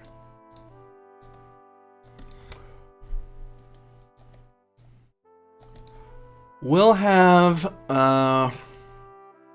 a intelligence roll from Borja to. What is the first thing actually you want to do? Sorry, I almost presumed there. Well, we're starting out just kind of moving through northeast in the town, checking things out. We're kind of doing an infantry sweep, so practicing. We'll start off marching in column, then get into skirmish order, and practicing. Light infantry's usual bit of searching an area, scouting out, seeing if there are any threats, vagabonds, raiders, camped out, bandits, whatever. Just kind of sweeping through the area. Probably some game as well. Yeah.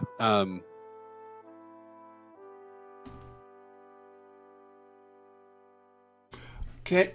Give me intelligence, military lore. Okie dokie. Could I assist him as his brevet's corporal? That's where we look up assist rules, because I forget what they are. I know there's a way to do it. All right, I'll hold off for a sec till we figure that out.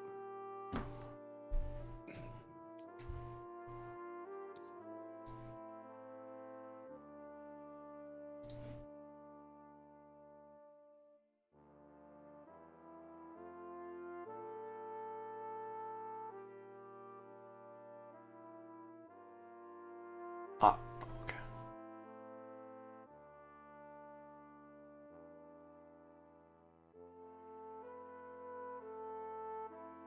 Well, I mean, if not, is there something else I can think of to assist him? Oh, I know how to handle this. I already forgot how this system works. So, a lot of tests you've been doing already have been simple tasks where you just do a basic test. You just roll and either you did it or you didn't. There are cooperation tests, or not cooperation tests, sorry, advanced or challenge tests where you're trying to hit a certain number within a certain amount of time. In battles, you'd be racing someone else to get to your objectives before they get to their objectives. But in this case, you're kind of doing an exercise of just getting things done in an efficient manner.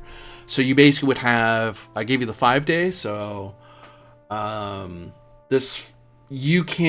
each group, like Borja will be able to do a roll and Bianchi will be able to do a roll for the first day, and then you'll be able to, if you succeed at the test, what you do is that stunt die, that off-colored die, is your degree of success. So if you hit your target number, then if I say yes, you succeeded at your thing, then you add your stunt die in progress. So Borja would add a certain amount, and then Bianchi would add a certain amount.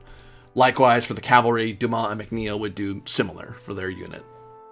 So we'd both be rolling, and we would say, okay, like I got a 10, and he got a 10, just for ease. Yeah. So that's a total 20, and then okay, that succeeds, and then we'll look at our stun die. Okay. Yeah. Okay. Cool. So here's the die roll. 15. So as the assist, Bianchi, the main role from leading a military unit is usually intelligence military lore, typically. Assists can do other stuff because you're, especially as a private, you're not leading the other guys. You're doing something to help out. Oh, is there? I could not find a place that explained what the common uses of each focus were for. Well, that's more of a companion thing. That's a different book from the first edition. Okay. But I saw this as a good opportunity for you to. It explains why your characters may not are learning the practicalities of command at this point. It's like because it's the first time you actually march people away from the academy. Well, I was thinking either going like communication leadership to help keep people in order and in line, or I was thinking either that or willpower, courage, kind of like leading by example. Willpower, courage, yeah, leading by example. That makes sense to me. So I'm Oh, just and- going to figure out how to roll. Pretty much as soon as we're outside of the lieutenants and captains side, Diego will switch his Shaco for a slouch hat.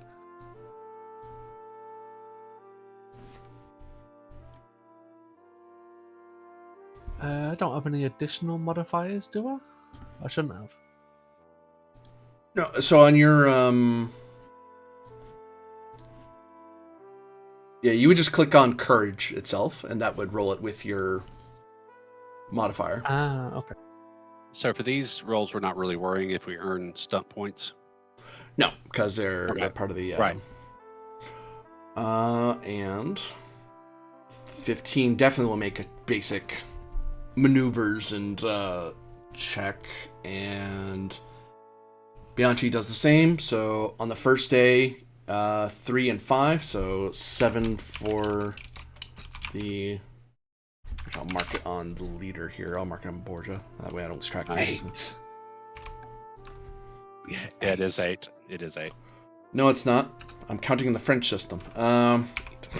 Oh god, well that's gonna start fucking you up when you hit 20 something. It's the base 8 system, you see. Base 7. So the first day, you and Borja and Bianchi are making your way through the forest, changing, as you say, you're changing formations a bit and milling about, just basic maneuvering before you get to the farmstead up north. And also making good time, actually, because you actually did succeed at the roll. Discovering any bandit camps or vagrants or anything along the way so far? None in the forest closest to the village, yeah. Okay, fair enough. Duma McNeil? First day's objectives are showing the flag around the road, stopping merchants and farmers, and searching carts and stuff, guns, contraband. Just because I may not. Right, it's easy to hide from cavalry on the road when you are a ne'er-do-well. But if I have some small legal pretext, right, I can start asking you a bunch of questions and force issue. Like if you have some pistol on you, right, then I can really press the issue. Whereas if you have nothing on you, right, I just let you go. Well, I'll need at least one roll from one of you for intelligence military lord to keep the cavalry in good order. And the other would be doing a perception. I believe perception test. I think you're more than capable of doing the intelligence, or do you want me to do They're it? the same for me. Well, my perception's worse, so do you want me to do intelligence? I don't have military lore, but actually, do I? Hang on, talents. Focuses. Can I argue for communication leadership? I'll take it since you're a lieutenant of the unit. Yeah, we'll keep this going. Quite nice. A 15 will definitely get it, so that's 4 so far.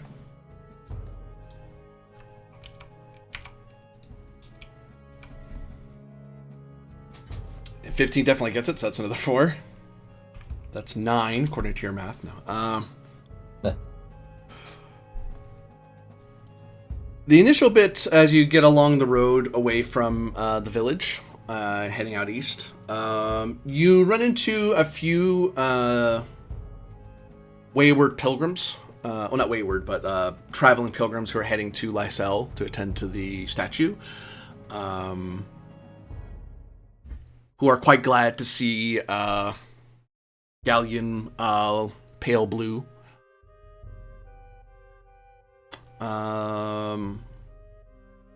But beyond that, I think you would also see some fishermen who are far afield away from the village, or some hunters coming off of the Like some boatmen who aren't getting all the way there, they're like fishing along the coast, or hunters who are coming out of the woods to go along the road. The hunters would be with musket when they come out of the wood. Yeah, so long as the weapon matches the station, right? A hunter with a smoothbore musket, and the only people walking around with swords or pistols are people of wealth and class, right? I'm worried about people of low birth walking around with pistols and swords. Because often there's not a very good reason for that, unless you're trying to rob somebody. Yeah, you see nothing askance. Because the fishermen's, the people's defense is the militia. That's what you're for. They don't need to fight off bandits themselves. That's why you guys exist. And the hunters, they have muskets, but it's like, it's for hunting. Obviously, you have a musket. What are you gonna do? Go out there with your bow and arrows? I mean, you could, I guess, for the challenge, but or just for the expense. But you would run into a handful of people who would be still doing bow and arrow just for cheapness' sake. None of the muskets look like polished new military use, right? They look like something that's been handed down for 20 years or something. Yeah. Pre-revolution rifles, muskets. It all looks good to me. And now... Yes, quite so. We continue the patrol.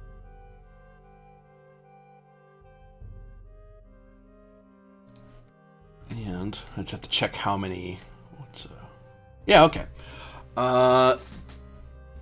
Day 2, Borja's rifles, along with Bianchi, start heading out of the forest, and you're starting to get closer to the farmland, which should be somewhere near here.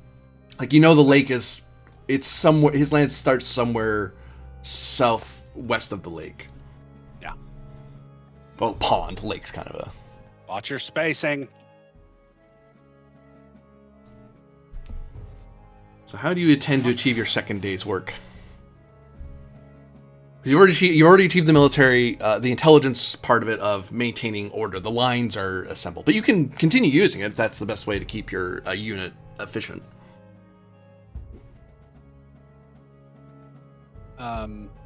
Yeah. So I mean, until we reach the farm, and we can be taking game as it pops up, but we're not actually planning on doing the hunting till we get to the farm area. So, yeah, it's basically infantry patrol, skirmish order, checking things out, moving north towards the farm, and doing some, I'll send squads out, kind of as flankers and stuff, just doing basic, maneuvers and all that good stuff. And at least once in the day, I'll suddenly call everybody to form a square of 20 troopers. I don't know how good that will do, with fixed bayonets to ward off cavalry. Yeah, okay. Intelligence military alert by the sound of it.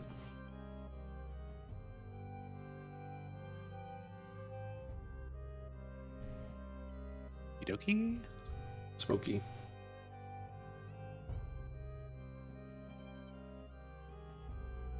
Eleven. 11.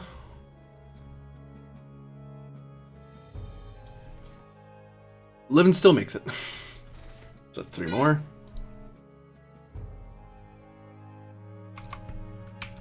Whoops. No, fudge. There. And then Luciano. How's Luciano helping with this endeavor? I was thinking along the lines of, if any wild animals started to charge us, because not every animal that we can come across is docile. Mm-hmm. So if we get charged by anything, I'd deal with them with like strength brawn, or it's a case of just to make sure the men are following the chain of command and listening fully. Like communication leadership. Take communication leadership. You're not in great danger of any wildlife around here. The boar lands are kind of you're out in the field, so you're more going to run into venison and deer and rabbits and stuff like that. The boars tend to stay in the forest.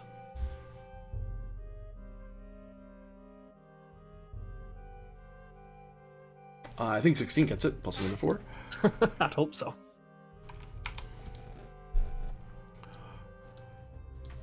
11 plus 4 is 15.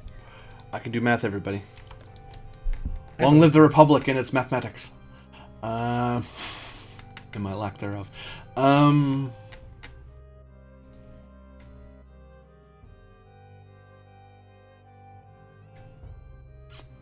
you will have found farm.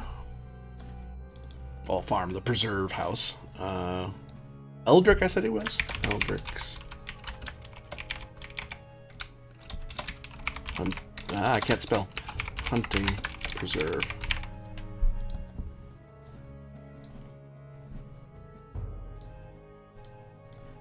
At which point we'll call the company into column or line of march, and then Diego and Luciano will go and negotiate with Eldrick for the use of his land for hunting and for the Emperor's table and for maneuvers for the militia. You and your men are able to meet with the Hunter Eldrick and find him in his home. He is an older Wenalani man with a brace of his son and daughter and their families and their grandkids. So it's a big old clan meet ground. Although you happen to find them in gathering, as you quickly learn in with minimal discussion, you're able to learn quickly that this is the patriarch's house, Eldrick's house. That is the main one where everyone gathers. The others in the family are spread out across the preserve. Right. And the daughter actually lives out of LaSalle for selling the proceeds that they find. But the elder Eldrick kind of peers at you and your soldiers. So the Assyrian militia are the ones who are going to do what exactly? What did you say? We would like your permission, and of course we will pay for hunting on your preserve to stock the larder, as it were, for the Emperor's visit, and also to carry out some minor military maneuvers and training on your lands. He's no emperor of mine. He spits on the ground. And I understand your sentiment, but nonetheless, we have been ordered to secure provisions for various celebrations around his coming. And you're going to make me give it over? Some sort of galleon seizure? No. We the militia will pay for the privilege. I have the money and the note right here. Give me a communication test to get Eldrick to stop being so ornery, because he seems incredibly resistant to even taking galleon coin. He'd prefer the proper Wenalani banknote. And it's like, dude, just take the money and let us get. We'll leave. I swear. Just. Right. So good that this is Borgia doing that job. Right. Yeah, and I'll be speaking in Wenalani when we're doing all this. Yeah. The difficulty's a lot lower because you're Wenalanian. Communication persuasion? Yep. Actually, I have that focus, so that will help.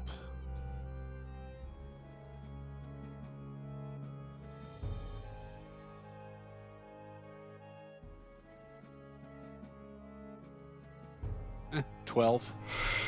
So this is where I get to explain to you how action points work, because you didn't make it. Okay. So I can spin to reroll, right? You can reroll a die roll. Oh, you can reroll the whole roll. So everyone starts with 2 action points. And And you can spend it to re-roll the entire die, or just re-roll the stunt die. The rest really don't apply to the current situation, but you could re-roll that. Yeah, I think I will. This is Okay. you get 2 per episode. Yeah. Okay. And it goes up as you. I hit the reroll button, but it didn't do anything. Okay. What happens if I click the reroll toggle and then the die? Nope, doesn't just automatically do it. Okay. Submit. Submit. 17. Oh, it just rerolls the stunt die. Okay, well. 17 Morton gets it. You have a single stunt point, although I don't know what social stunt you're exactly going to do with that. It's true. Oh, there's a couple, actually. Read the situation, impress. There's different ways you can do this. Or exploration stunt, arguably. Yeah. I think I can kind of already tell what the basic attitude of the paterfamilias is. Let's spend the one on the next social test involving the old man. What's that called? It is called Impress. Impress. So you've impressed the patriarch with your understanding and your fine mastery of the Wenelani language. Apparently, the Wenelani is not hard for you. I'm a hometown boy. All right, I think I can allow your hunters to exercise themselves. You said someone else is coming too. Just don't. You're gonna go hunting? Try not to take too many of the deer. Stick to the rabbits if you can. But I'll forgive you a deer or two, especially with. He looks at the note you hand him, and oh, okay, you can have a couple deer. He says as he reads it further. I appreciate it. You've very much helped me out. My captain is a bit of a galleon prick. It would have been hard if I'd come back empty-handed. So I thank you. Yeah, and then we'll kind of find a place to camp for the next day and spend the next day hunting. I mean, you could have said that in, like, trade, and Luciano wouldn't have even batted an eyelid. Just like, he's a prick. Probably. Right. Yeah. He's a captain. He's a prick. Yeah. To Cormac and Isabel, your second day along the roads as you start getting further afield along the road, away from the dense forests and opening up to larger field and hill. I'd like to talk with people along the way and try to get any information on any, like, ne'er-do-wells. Like, you finally got the attention of someone in the militia, they're out here in force, who do you want me to go take care of? Right? I'm sure someone has some kind of gripe they'd like me to go fix, and that might point me towards some ne'er-do-wells. It sounds like a good use of communication of some kind. Persuasion. I'll take persuasion. 18 certainly gets it, so that's 3 more.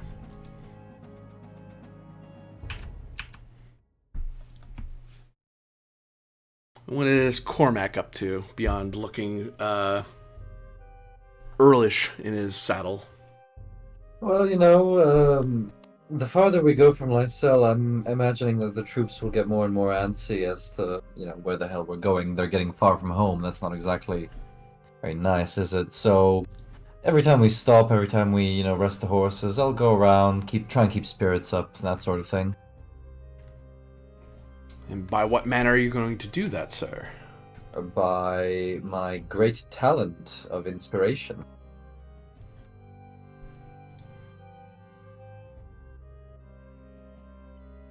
Ah. So no roll necessary, maybe. If there will be. Communication, I would say. Okay, with a leadership focus? Yep. Your inspiration talent basically gives everyone a buff to their willpower while they're around you. Just because you're an inspiring person in general. Yeah, I'll go with them, pretend to be one of the, the common folk, so to speak. Like, there was a king that did that in one Shakespeare play. In any case, go around, share a cup of tea with them, and tell them, hey, it's alright, don't worry, we're not going far, just across the border here. Yeah, you're able to get the men in good order and the cavalry, and the few cavalry that are here, the sort of people who become cavalry, even in the militia, are people who either own horses themselves or were able to distinguish themselves rather well at a military academy to get into the cavalry units. Because to do the drills, you'd either have to know someone, you either have to own a horse, know someone who owned a horse, or have enough money to buy a horse, or be prestigious enough that people will just loan you one. So a lot of the people here are of the middle and upper class that you run into. So your circling about and reinforcing the men kind of gives them a bit of cheer. They do look at you askance a little bit because you are an earl of a foreign land. But these people are willing to, these classes of men and women are willing to forgive an earl, especially since you're not a galleon noble. So like, you know what, it's fine. We like nobles just fine, and you're fighting for us, and you're helping us out, and you're out here with us. So sure, Yeah, Lieutenant. sure, I'm one of the good guys. Yeah. Yeah, you're one of the good ones. Meanwhile, Dumas does encounter, you talk with a few people along the road. A few people kind of give the militia a good berth. They don't want to be involved in military matters. Or they just, it's like, oh, I don't know nothing sort of thing. Not out of ducking you, more of a, I don't know nothing. I don't know anything. But you do come across, one jolly sort, an Almanian man who is kind of gives a look at your horse and at your uniform, and well, I don't know what that accent was.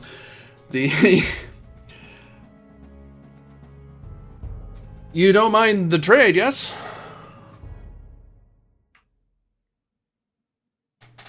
He's asking if I speak trade language.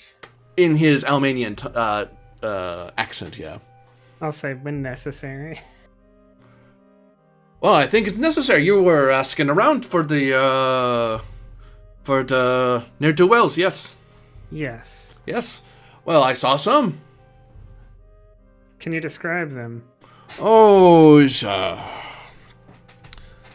a shabby sort with a bit of the loose thread and the dirty rifle, and they have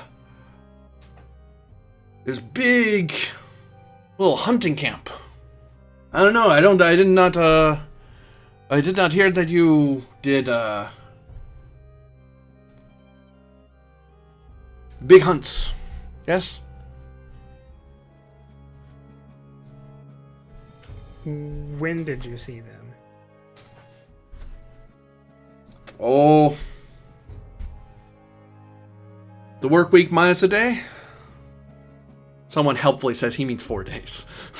And what did you see them do that was suspicious?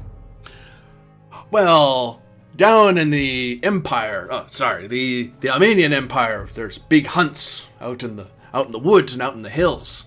Big groups, and we go out and we get ourselves a bunch of boar or hunt down a great deer or something. Yeah, but you galleons and Wenelani don't do that. So it's unless you're So you saw many men in the woods armed with muskets, and you don't think they're too big of a group for hunting.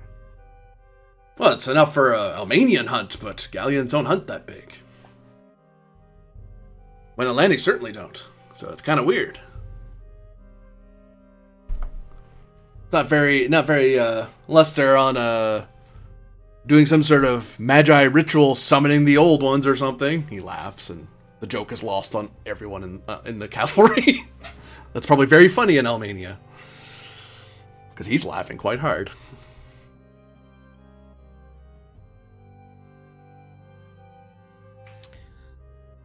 I tip my hat to him and I say, the Gallian nation thanks you, Basilia thanks you, and we will ride off. You're gonna thank me with coin, right? Hey! As you start riding away. I'll wheel in the horse and I'll say, it is your duty as a citizen to report such issues. If you want coin, you can come with us. I have a task you might succeed at. He hums and haws and strokes his chin. Well, if there's money to be had, I'll come with you, sure. I'll help him up and he can ride with me.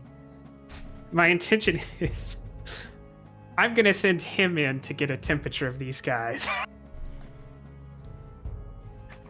And we can right, because I don't want to tip our hand that they're regular cavalry out here looking for them. So if this little dude can go play the spy, that'd be great. Do you want to inform me of any of this? You're sitting right there. Yeah, you're no more than a few feet away from him. Yeah, you can overhear this. Like you were doing your talk around, so you probably overheard the conversation because Isabel's at the front of the column, of the formation, I should say. I'll just, slightly disapprovingly look at Isabel's direction. Slightly, ever so slightly.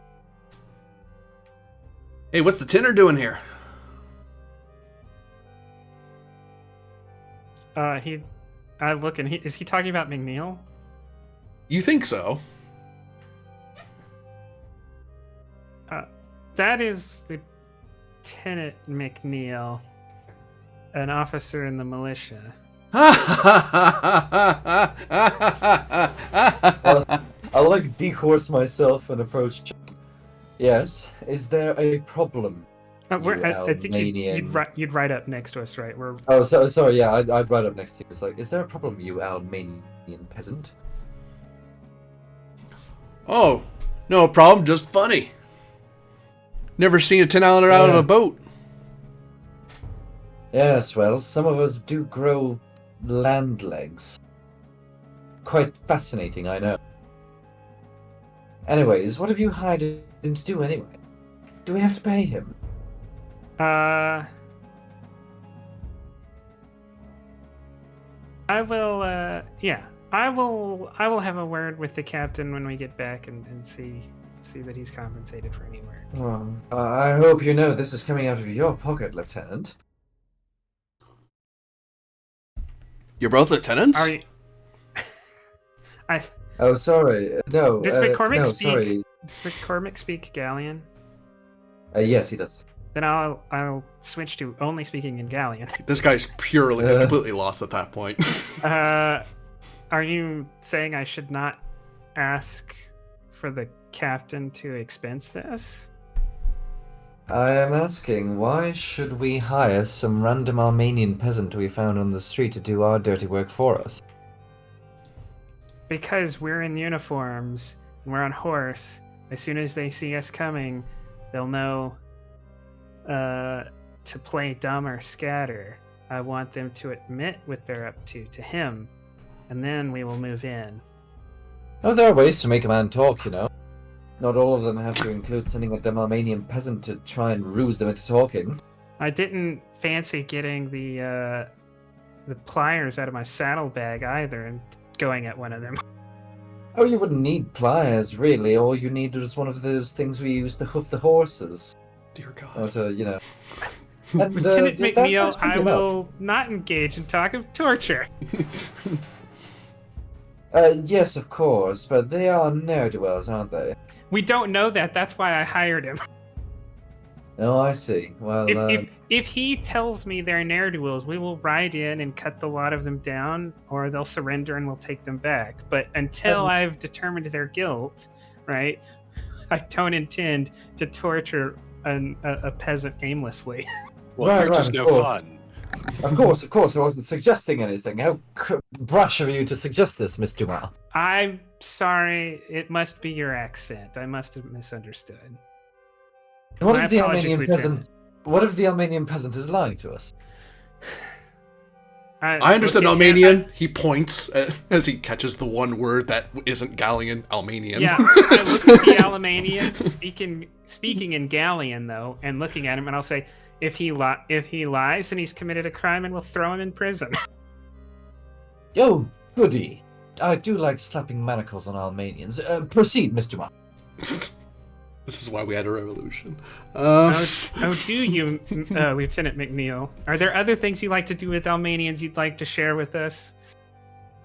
Well, aside from cooking, putting them in a stew pot and cooking them for 5 hours, no. You're quite within your liberties, Miss Dumas. Go on, please. Good God. God, he plays such a good nobleman. It is infuriating. Thank you. yeah, I do try. We'll head off. Looking back to Borja and Bianchi. Oh, sorry. Before I cut away back to you guys. You from the trees as you start wheeling north. You see a militiaman in what was it? Greens and grays for the light infantry. Yeah. So you see a light infantry Voltigeur coming out of the woods, jogging along. Yeah, jogging at you at your unit, really. It's taken this long for the first guy to find you. There's like 4 guys still in the woods running this way. Right. I look at him and I say, "Private?"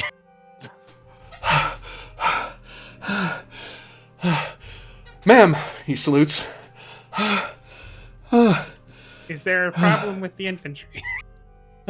We've arrived at the preserve of Mr. Eldrick. Would you pardon me, ma'am, but could I have a bit of water, please? I'll throw him down a canteen, and I'll turn to McNeil and I'll say, "Perhaps, McNeil, we can go without the regular updates. Perhaps this man can come back, and we will see Borgia in a few days." Well, I could send. He drinks water. Ma'am, I can start running now to the unit if you have a return message. Well, it's not that bad a jog. I look at the Lieutenant McNeil. Do you have a return message?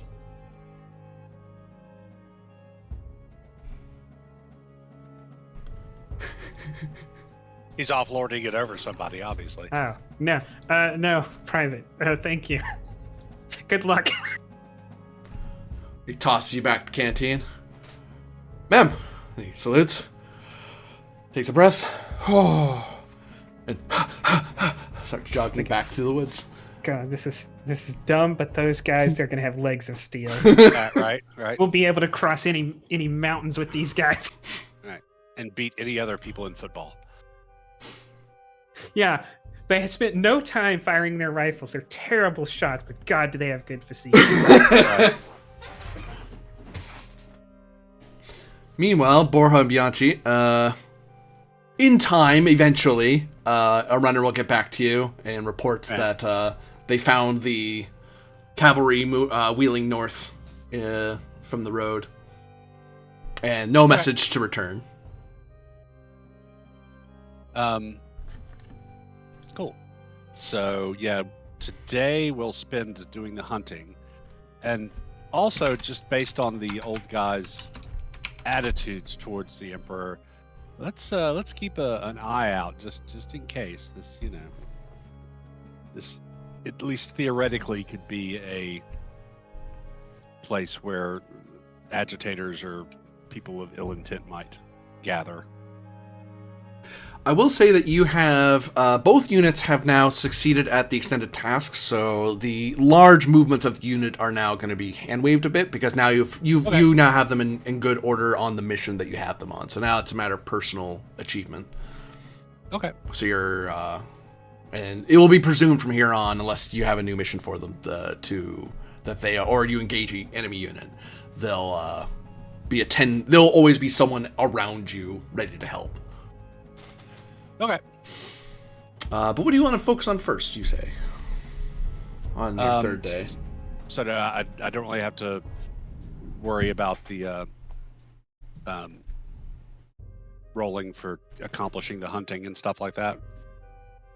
No, whatever you focus on, the soldiers will point out where the next thing is. Either if you find a hunt, they'll probably find something for you to shoot or stab, as the case may be, or point you to a person that may be of interest, or point you to some tracks nearby that may require your attention.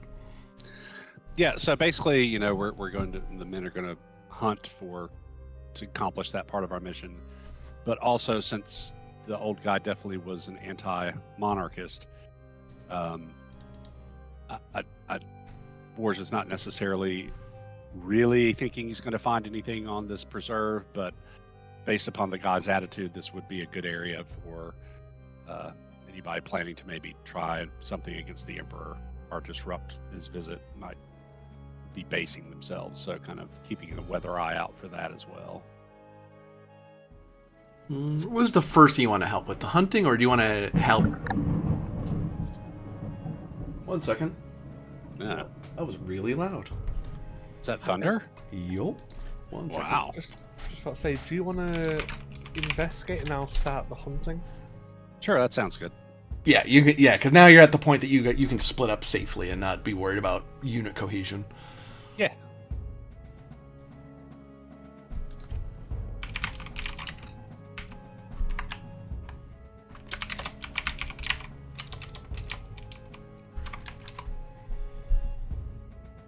I mean, I'm not thinking I'm really going to find anything, because otherwise, why would he have let us on his land to begin with? Because you have guns and he doesn't have guns. Yeah, I mean, he has sounds guns, like but he doesn't have oh. your type of guns and military training and discipline, right? Pretty convincing argument. I'd say. Yeah, probably not going to find anything. But hey, if you look in a basement and there are like 4 barrels of black powder, right? Maybe say something. Right. If you You see send those cannonballs, messengers. right? That should be a clue. This isn't for Right. hunting. Are you sending those messengers I asked for, by the way? Oh, you were. I think you stepped away while they came from. Yeah, one of them ran out of the woods at us, huffing and puffing. I gave him some water, and sent him back and asked if we could not do that. Oh, well, silly. But we sent him back without a reply message. But he came and told us what had happened for Borgia. Okay, good.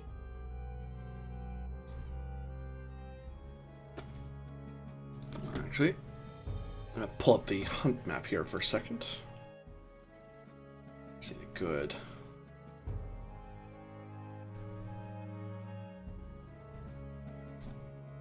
Yeah, apparently in my weather, it's there's a bit of there's a heat warning, but not a full-on severe thunderstorm warning. So that's just probably a flash. Whew, spit me though. Yeah, that was impressive. I mean, to hear it over comms.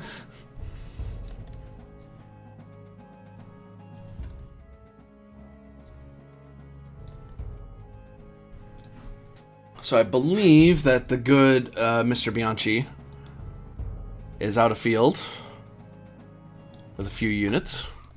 That would be correct. I imagine, is it like, are you keeping like, because I understand you guys had like, what, 10 rifles? Well, rifles, 10 Voltigear? 20. 20, so 10 and 10? Like 10 hunting, 10 attending to the preserve? Attending to the house, rather?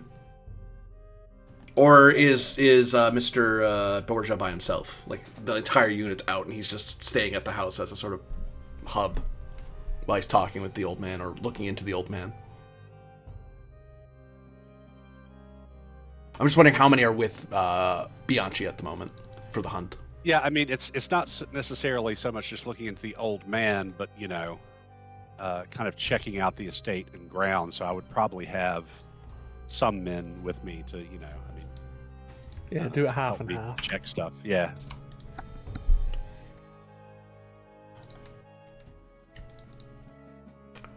Bianchi, you're in loose order as you're moving across the plains and tracking along.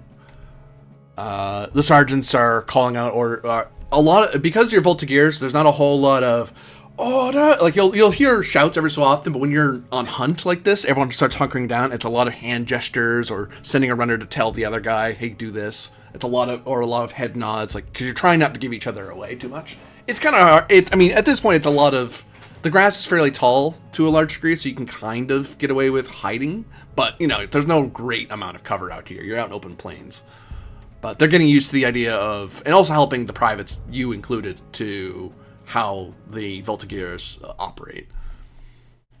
Because they're not like shoulder to shoulder marching. They're a lot more loose, a lot more spread out across the land. Well, as long as it builds some form of cohesion. Yeah, they still maintain cohesion. Because they have to still be within relative shouting distance of each other. Because they need to be, in case someone sees something. You always want to be able to see the next guy or be able to shout at the next guy close to you.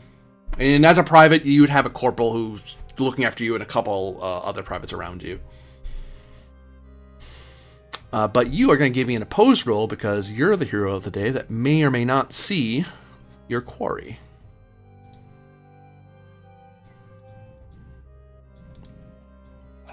Do I know what I'm opposing? The Emperor. Long live the Republic. No. 1 second. I have to make sure I have it right. Because I have not done an opposed roll in a while. I've been on the player side of things for a while, and we haven't done a lot of opposed rolls in that game. I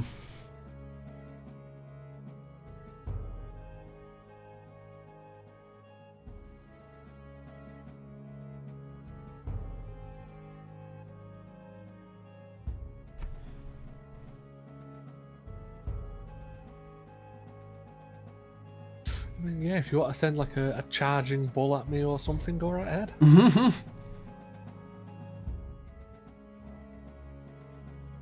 Oh, and in this kind of roll, all competitors roll dice, calculate their test results as shown earlier in the chapter. Highest test result wins. So there's no TN, it's whoever rolls the higher number. Oh, okay. And if there's a tie, it's whoever has the higher stunt die. If you're still tied, it's whoever has the higher ability mod. So this is a perception test, unless you have something else that helps you with hunting.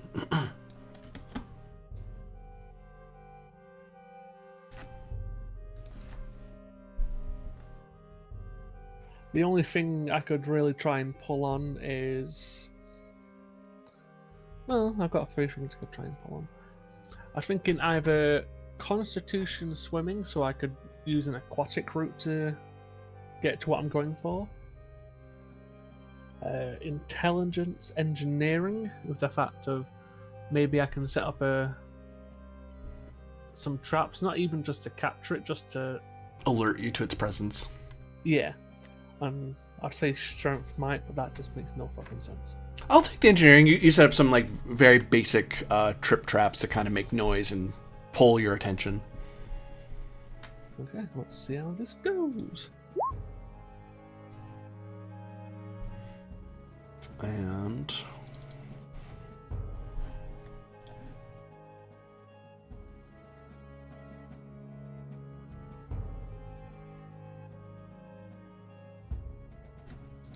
bear with me a moment.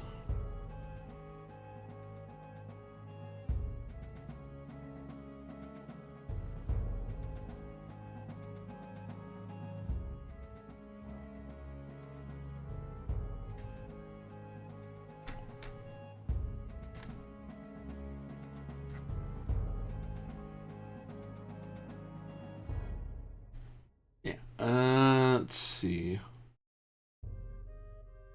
Do you have anything that helps with this creature? Yeah, kind of. Depending on what you roll, I may action point to try and re-roll that one. Blast die will be the action die for when I roll with this.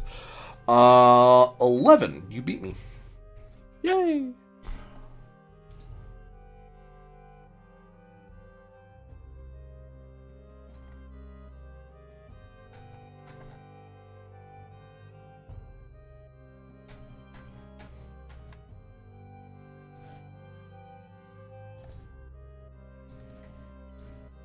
It's a tiger.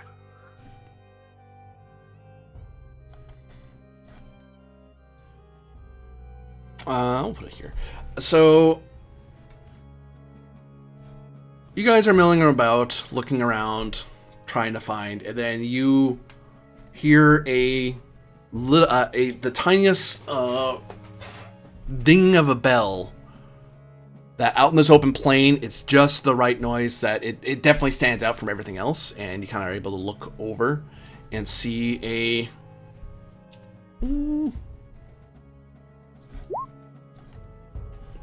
two deer kind of munching away at some food. Well, one of them was. The one's kind of startled a bit by the noise it heard at its feet.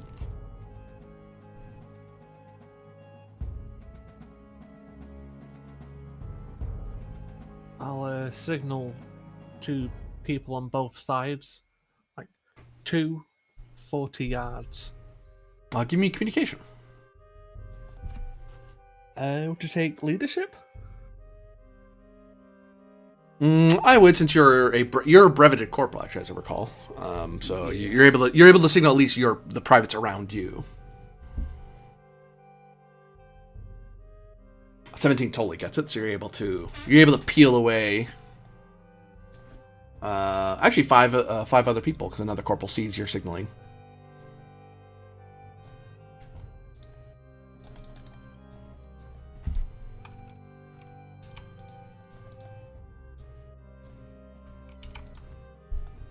The rest are still carrying on with what they're doing, but 5 other guys are coming with you. What is it, Corporal? Says one of them. I see 2 deer about 35 to 40 yards away in that direction.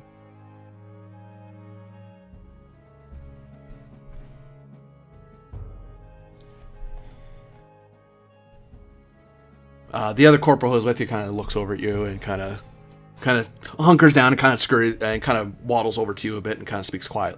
Kneels next to you and says, "Well, Peninsular, do you want to take the first bag, or do you want me to do it?"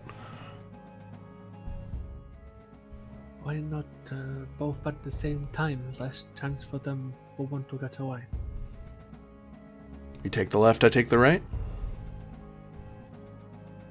That is agreeable, Corporal. He gives you a slap on the shoulder and he kind of waddles back to his other guy, starts making orders to some of the privates around him. Yeah, once both groups are ready, we'll stand up and fire. What you shooting at? I am shooting at the left one. Oh, you pull out a carbine? Well, yeah. So, I'll note the other guys have musket, because they're Voltigeurs. You are walking about with a carbine, which, it's a weapon, it works. Question. I mean, do you want me to throw an axe at it instead? Well, no, I just wanted to ask, flavor-wise, narratively, why does Bianchi use a carbine? A weapon, as I understand, traditionally a cavalryman or horseman's weapon.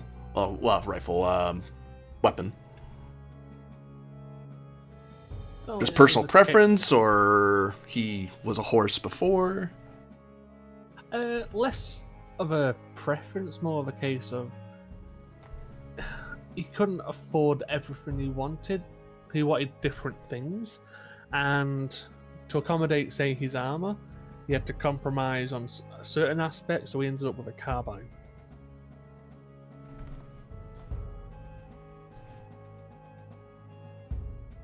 Which isn't a compromise in reality, but Alright. And I'm gonna check something. Let's see if you have to move closer for your fellows to be of any help. Because I think muskets only fire so far. He's got a shorter range than they do. Yeah, I've got a 20 to 44. They've got 24 to 48, I think. Okay, so you're basically all firing at the longer range increment. Do any of my light infantry have rifles, or are they all muskets? They're all muskets, because the Emperor doesn't believe in rifles. He thinks they're an inefficiency. But he'll allow his Voltigeurs to purchase rifles if they feel so inclined, but the Imperial military isn't going to fund it. So You need 2,000 silver to buy rifles for all your group, right? Yeah, or at least 1,000 for half of them. Okay. So you're at a -2 penalty to shoot. But you will gain +5 to your roll because you're being assisted by the rest of the Voltigears who are helping you hunt. Sweet. So I just click on roll for the carbine. Yep.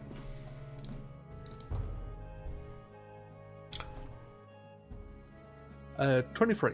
No, considering there's a -2, 21. 21 totally hits, and you have 5 stun points. Blam! Well, sorry, it's everyone raises out of the grass. Click back to the flint, and this big plume of smoke goes across the field and whizzes across the grass at this startled deer who looks up and just hears whistling noises coming straight at them.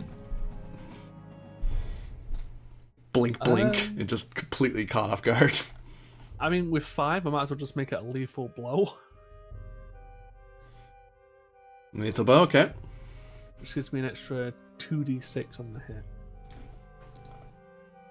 So I roll the damage and I roll an extra 2d6 afterwards. Yeah.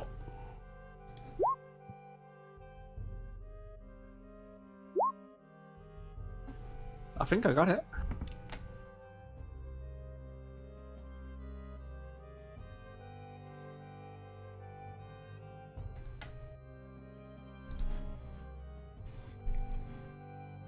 $12, 9, so that's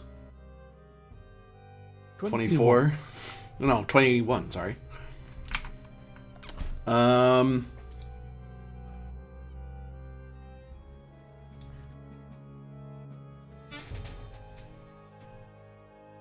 Blam!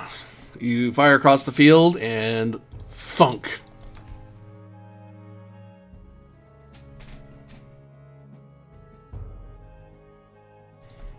And the rest fire at the other deer and drop it down.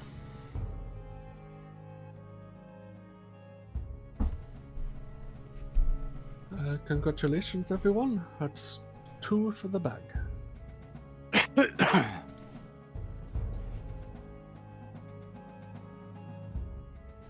We'll head over, collect them, and make sure we've not damaged them too much.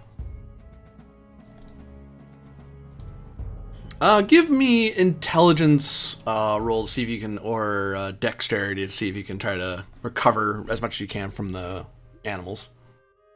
I'll try an intelligence.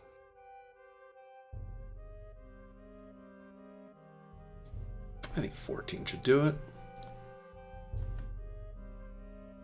Yeah, 14 will get you. It's a bit challenging because you guys basically volleyed into the deer.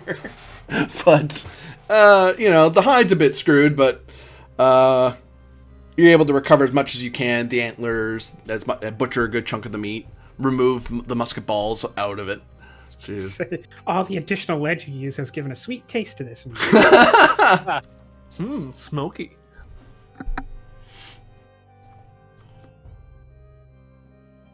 Tastes like Dane Bremage. That took me a second. In Borgia, you are looking into anything. You're looking if there's anything suspicious around the hunt, the main lodge. Yeah. Give me perception. And I will make this opposed, actually. Okay. Don't have anything to add to it, really. No focus, so...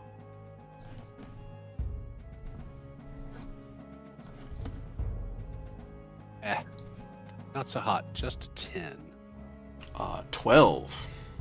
Let me re-roll my last action point. That's what it is. Yep.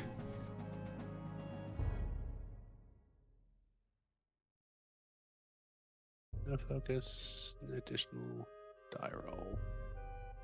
16. That's better.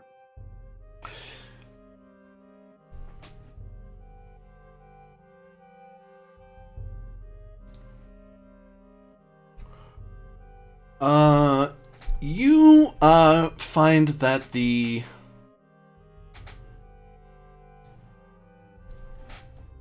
daughter of the family, a woman by the name of Senna. Wait, that's Senna. That's Wislani, not Wenelani. Those are different people.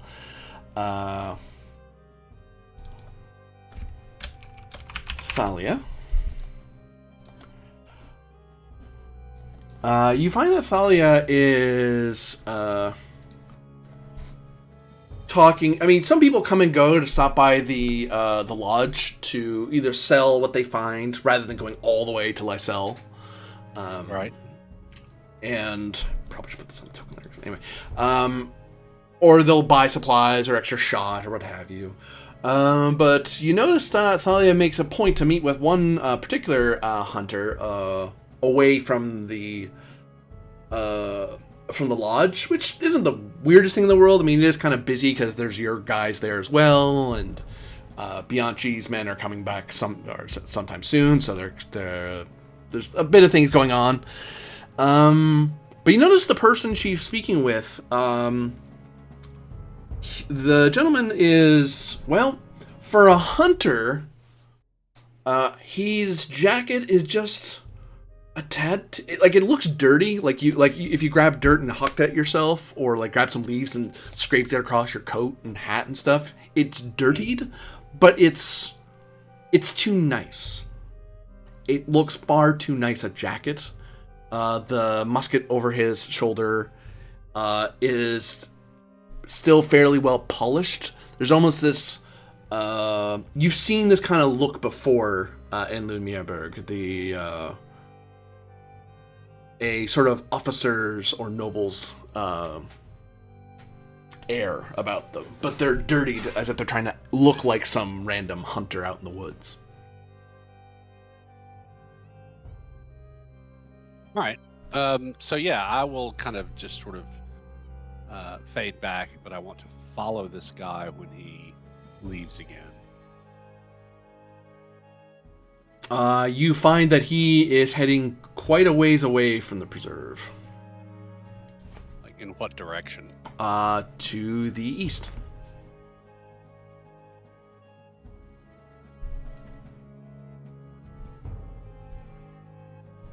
Okay, well, part of what Voltigeurs do is scout, so let's follow him and scout. You call your men to come with you, or you're going by yourself?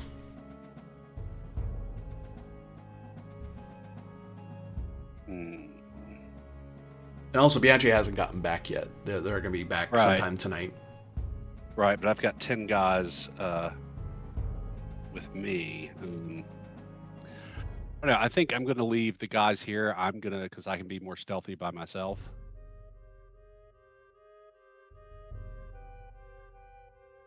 Okay, I'll tell them to report to Bianchi and let him know what I'm doing. Okay. Give me another opposed roll here as you are trying to stealth after them. I believe stealth is dexterity. Yes. And actually, I have scouting, so I can re-roll if I fail a dexterity test. But I have to keep the results of the second roll. I do not have the focus itself, though. I've got acrobatics, parkour! Oh, he has a focus. I add 2 more to that, but that's 6. That's a terrible roll. Absolutely trash. You have 3 stunt points as you're able to follow this man to a little campsite here, about where you're marked here. I'll get that little campfire thing here in a second. Do I have one?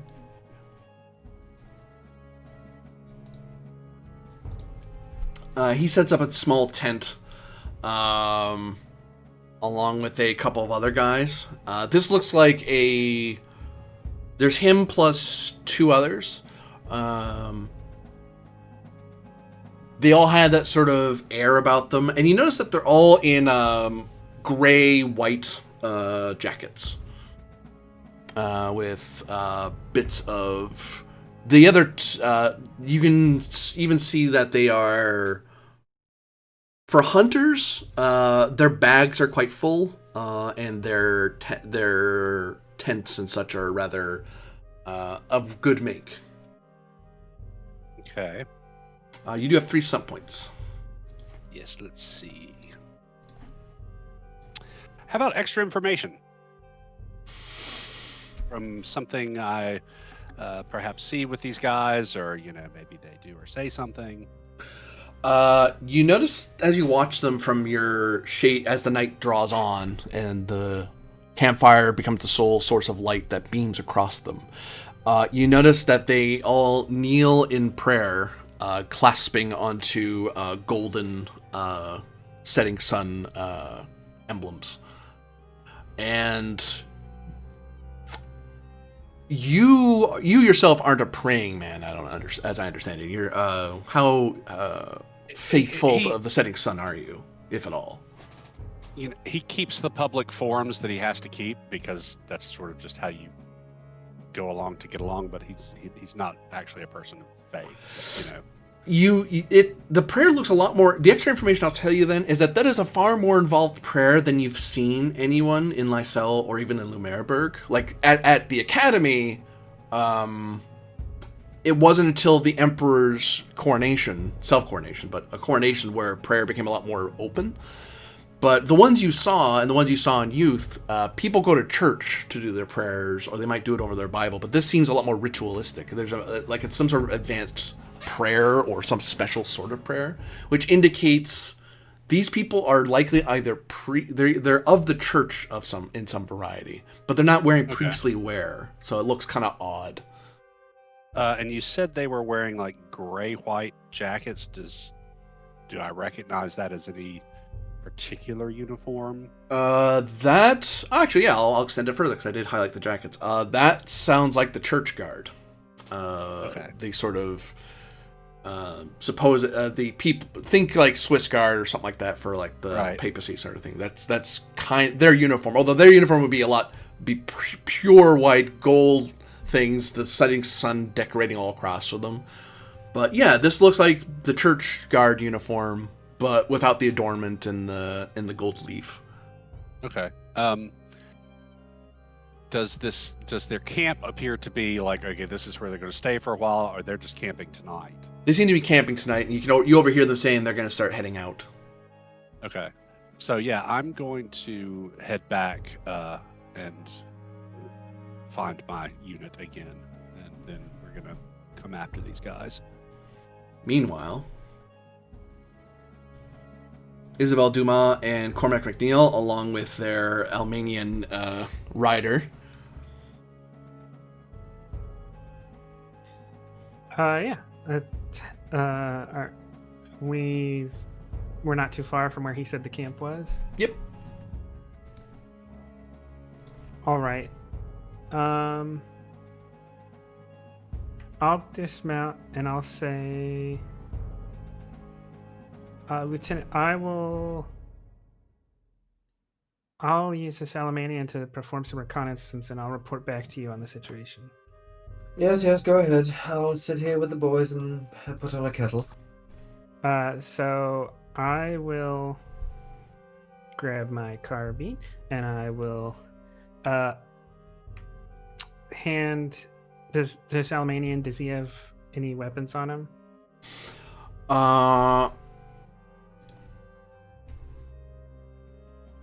He has a knife. I hand him the pistol and I say, for your protection, but I want that back.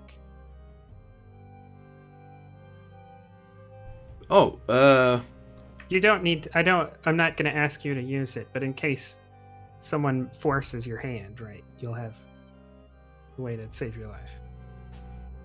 He looks over the gun. Do you know how to use one? I know that I need shot and powder. Already handled. Do you know how to reload one? Yes. You throw the ball in, and no, you do the powder first, then the ball, then you shoot. Okay. You're only going to get one shot, but it's ready to go for one shot. Oh. As you realize when he explains that, and apparently he's used to much older firearms. Yeah, the Empire is the Almanian Empire, not known for its progressive nature on technology. There's people down there that still use greatswords for some insane reason. Really stupid idea until you get close to one of them. And Yeah. Yeah, I tell him, all right, I will try to get somewhat close to overhearing your conversation, but I want you to talk to them about what they're doing, why they're here, and ask if you can. Right, you're looking for work. You're a desperate man looking for work, and you'll do anything, right? Talk to them like that. Okay, I got you. He tucks the pistol in his belt and... Actually, no, he doesn't because it's loaded. It'll drop out. He looks confused, like he's not sure what to do with the gun other than hold it in his hands. Why can't he tuck it in his belt? That's what he says. He says, I can't tuck this in. It'll fall out. The ball. I don't know what he means. Well, the musket ball falls out when you point it down, right? No. That's what the wadding is for. Oh. It's not gonna fall out. Okay, then he tucks it in. And he jumps up and down a little bit to make sure it doesn't fall out. If you enjoy yourself from time to time, you might want to be careful storing it in your pants like that. Oh, he kind of pulls it away from the center of his body, puts it a little more to the side, and ties his belt a little bit. Even thinks to pull his coat a little more over so it's a little covered. Yeah. I mean, it's not covered very well, but hey, it's better than literally sitting in the middle of his belly, pointed at his crotch. Then I will, yeah, there's a lot of difference between a thigh wound and a groin wound. I will, yeah, my goal is to do a little bit of sneaking like Diego did, but, this guy's gonna do some talking, so maybe I'll get some extra information. Give me an opposed roll as you're sneaking up on the camp. Dex. You will get +1 because you do have someone helping you. Because this guy does know the field, knows how to walk softly. 14. Okay, I almost rolled d20s. I got more than me. Do I get stat points off this? You do. I'll spend all 4 of those on covering your tracks as an exploration stunt. Okay, cool. Basically, if on the long shot that this guy manages to get in and talk his way out, right, they'll never know I was here. As you creep up on the camp, the two of you, you notice that this camp is quite large. There's some 30 people here. Oh shit! Like it's nestled into the woods a little bit. So unless you came here on purpose, you probably would have missed them. Do they have anything that looks like intentional defenses, like a palisade or? They're grouped in a way that makes them. They don't have like earthworks or anything like that, but they are arranged in such a way that they are more defensible than normal. Like it's not their tents are laid out in a way that makes it easy to look out and watch for danger rather than being close to a fire and comfortable. And you see that they actually have posted sentries and stuff who haven't seen you or your friend. Okay, there is a definite military nature to this camp. Yep. They're all in gray jackets and dirty black hats. All right, I'll continue observing for whatever I can see passively, but yeah, the next thing is for him to stir up the pot and get some information. So he heads down ahead of you. Yeah. Well, no, I think like I don't know if there's like some like bluff nearby or just like a nearby thicket that I can sneak up through and watch him as he enters the camp down the normal road. You could do that, yeah. Yeah. He heads over. he starts saying, he does his patter like he did with you. Hey, hello. Saw you're hunting out here. I didn't know people hunted out here. And the sentry kind of gives him a look. So I was wondering if I could join you in the hunt and, look around and help out, I guess. And they kind of wave him over deeper into the camp. And he disappears into one of the tents. Give me perception. Perception seeing. Or hearing, I suppose. Alamania in friend. Oh, they're gonna pull a McNeil on him, right? They're getting. Do I see anybody going for a saddlebag for horse cleaning implements? Yes, actually. Oh no!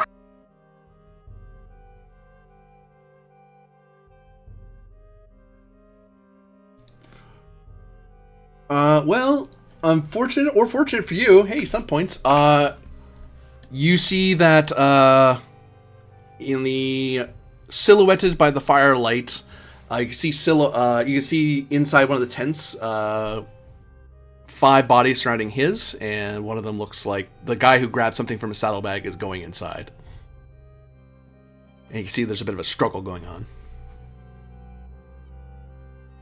Shit. I'm not. Isabella might be brave. She is not stupid brave. 30 men it's impossible, right? There's no amount of heroics to consider at this moment. So I'll go back. I'll sneak back. You're easily able to sneak back, especially with that roll. They don't even know you're hiding out there. I mount up and I say, Lieutenant. Yes. 30 armed men. They've captured and begun torturing the informant. There was no word from them. They simply nabbed him and started abusing him. So definitely criminal. We definitely have all the prerogative, or all the we have the prerogative to clear these people out. I would like to send one. I would like to. What time of day is it, GM? By this point, it's mid-afternoon of day 3. I don't wish to engage in the dark. Let me send a rider to Diego to get him here, and then we'll plan an assault for the morning. Bring a man who you think is fit for the task before me. I wish to speak to them.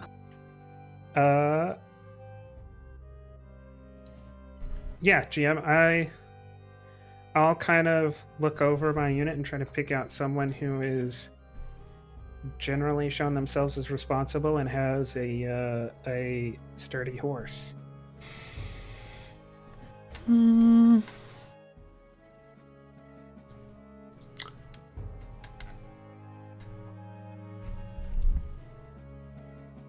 Perception, maybe? I don't. Well, I'm thinking intelligence or perception. I think perception, because I haven't actually had time to get to know them from a unit management standpoint, right? It's just me looking at them and judging.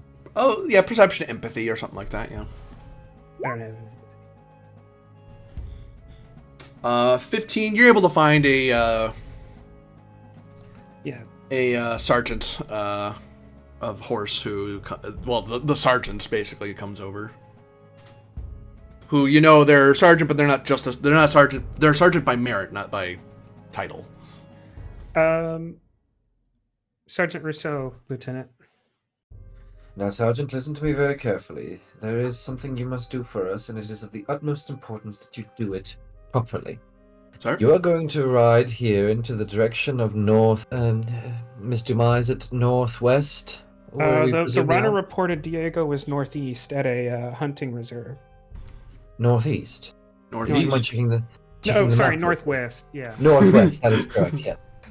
You are to ride northwest until you reach the company of Luciano Bianchi and Diego Borja, and you are to inform them that they are to rendezvous with us in this forest here. Which forest? Where? That one there, sir. Yes. That one there, yes. At their earliest convenience, and by that I mean you are to whip them bloody until their feet bleed. Many lives depend on your succeeding in this, and we are all counting on you, Sergeant. Do you understand? This is not a drill. Give me communication or intelligence to ensure that he clearly understands the orders and is able to communicate them efficiently. Leadership? Sure. Yep. Understood, Lieutenant. I'll, might have to ride my horse a little ragged, but I'll get there, promptly. Dismissed, and ride like the wind, Sergeant. Yeah! And he kind of wheels the horse around and poof, he bolts like the wind away from you. Miss Dumas, prepare the horse company to rendezvous at the forest over there, which I've marked. Yes, Lieutenant. I think we should ride back a little bit and come up. I do not wish to spoil the surprise. A smart idea. You have the reins. GM, I'd like to take us on a somewhat... because we're mounted and I think we have a little bit more time to spare than Diego does, right? We can take the leisure of coming up circuitously. Yeah. Oh, yeah, definitely.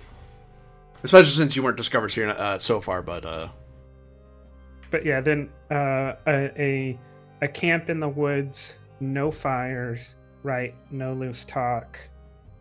Pickets out, right? A camp where we are expecting the enemy is nearby and we do not wish to alert them. Because we're going to spend the night here. On the morning of day 4, as Diego arrives at the lodge, Bianchi, you would be told by the men where Borgia went off to, and you would find him again in the morning. Lieutenant? Good to see you both. Oh, you're sorry. You mean Sue Lieutenant, right? Sue Lieutenant. Sue Lieutenant. No. Yes, I think we may have trouble in the woods. 3 officers who I believe to be members of the church guard, the old school. I'm trying to do a Spanish accent and not doing very well with it. They were in league with the granddaughter. Say we take the men and sweep them up. Agreed, sir. Should we approach from 2 angles or a single line? And by the time we reach them, they may have broken camp, so we may be following. But yes, let's approach in skirmish order. Understood. I shall help assemble the men. Perception. Seeing. From either of you. I've got a 0.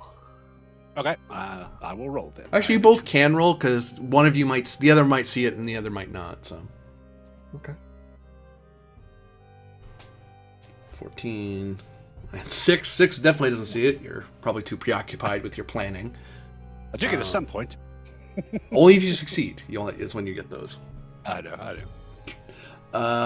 But Luciano sees off in the distance, coming out of the forest, someone's on a horse. And you can see the light blue jacket and the fixings and the sheen of the cuirass of the cavalry as this guy's riding his heart. He's riding across, constantly smacking the horse like he's riding this thing as hard as he can to get it to you.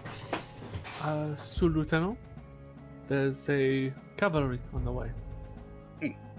Perhaps a message from the lieutenant or from Isabel. So yeah, wait for the cavalry officer or trooper to arrive. Eventually he comes to a stop and he pops out of the saddle and immediately he starts petting the horse and feeding it water. So, Lieutenant, orders from the lieutenant. We're to meet in the woods over there. There's an enemy encampment nestled in the edge of the woods. We're to assemble to engage with a armed campment. Understood. You don't happen to have a random horse, do you, Sue Lieutenant? Says the sergeant as he's petting the horse and trying to save it because he basically rode it like crazy the whole night. Yeah. You and your horse may have to walk with the infantry. It'll do you some good. Meanwhile, I'm going to take Bianchi and try and find Thalia.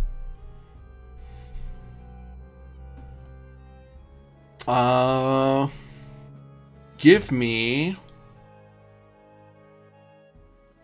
communication as you're trying to investigate where Thalia is, because you have to ask around where she is. Persuasion?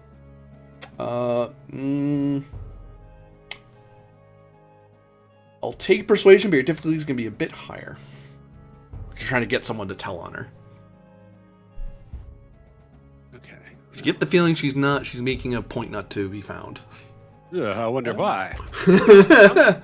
Can we give action points? Yeah. Could I give one of my action points to Diego, sure. Diego? Yeah, like a hand on shoulder. I believe this is going well, sir. Got an 11. 11's not going to do it. Well, you have an action point. Yeah. Okay, so let's try this again.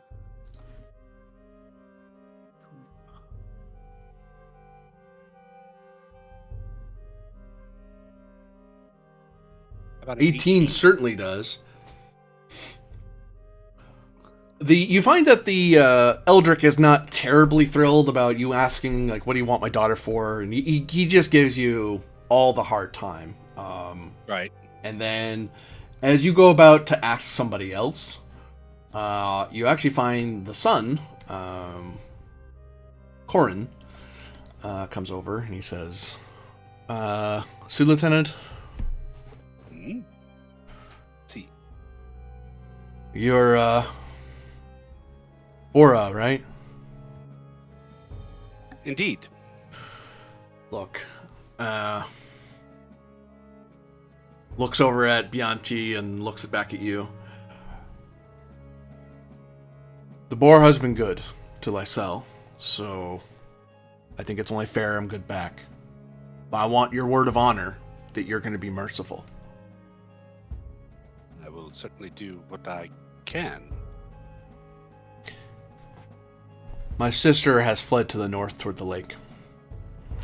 I think she's up to something, and I know not what. But I don't want her to see her dead. She's a woman of Wenelani, and if she dies, she should die old, not with a musket ball in a foreign land. If what I suspect is true, and your sister has been communicating with who I suspect she has, it may be best that she stays away, lest real trouble come down upon you and your family.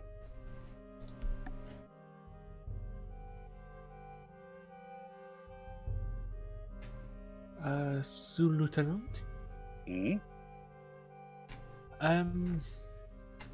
Would it be possible for myself and 5 others to do a final perimeter sweep?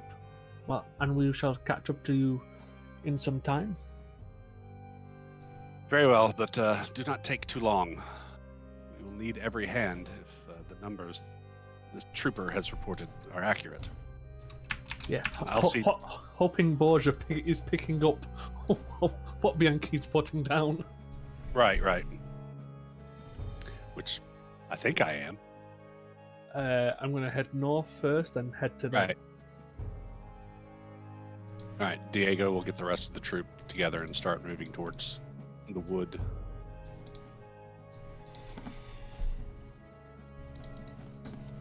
And as some of the Voltigeur head north to the pond, to the lake, some head into the forest to meet up with the cavalry, a battle looms. 2 battles, perhaps. But we will find out in the next part of this mission how well you will fare in the preamble to the war to come. For everyone watching, thank you very much for watching. For those of you playing, thank you very much for playing. And we'll see you all next time.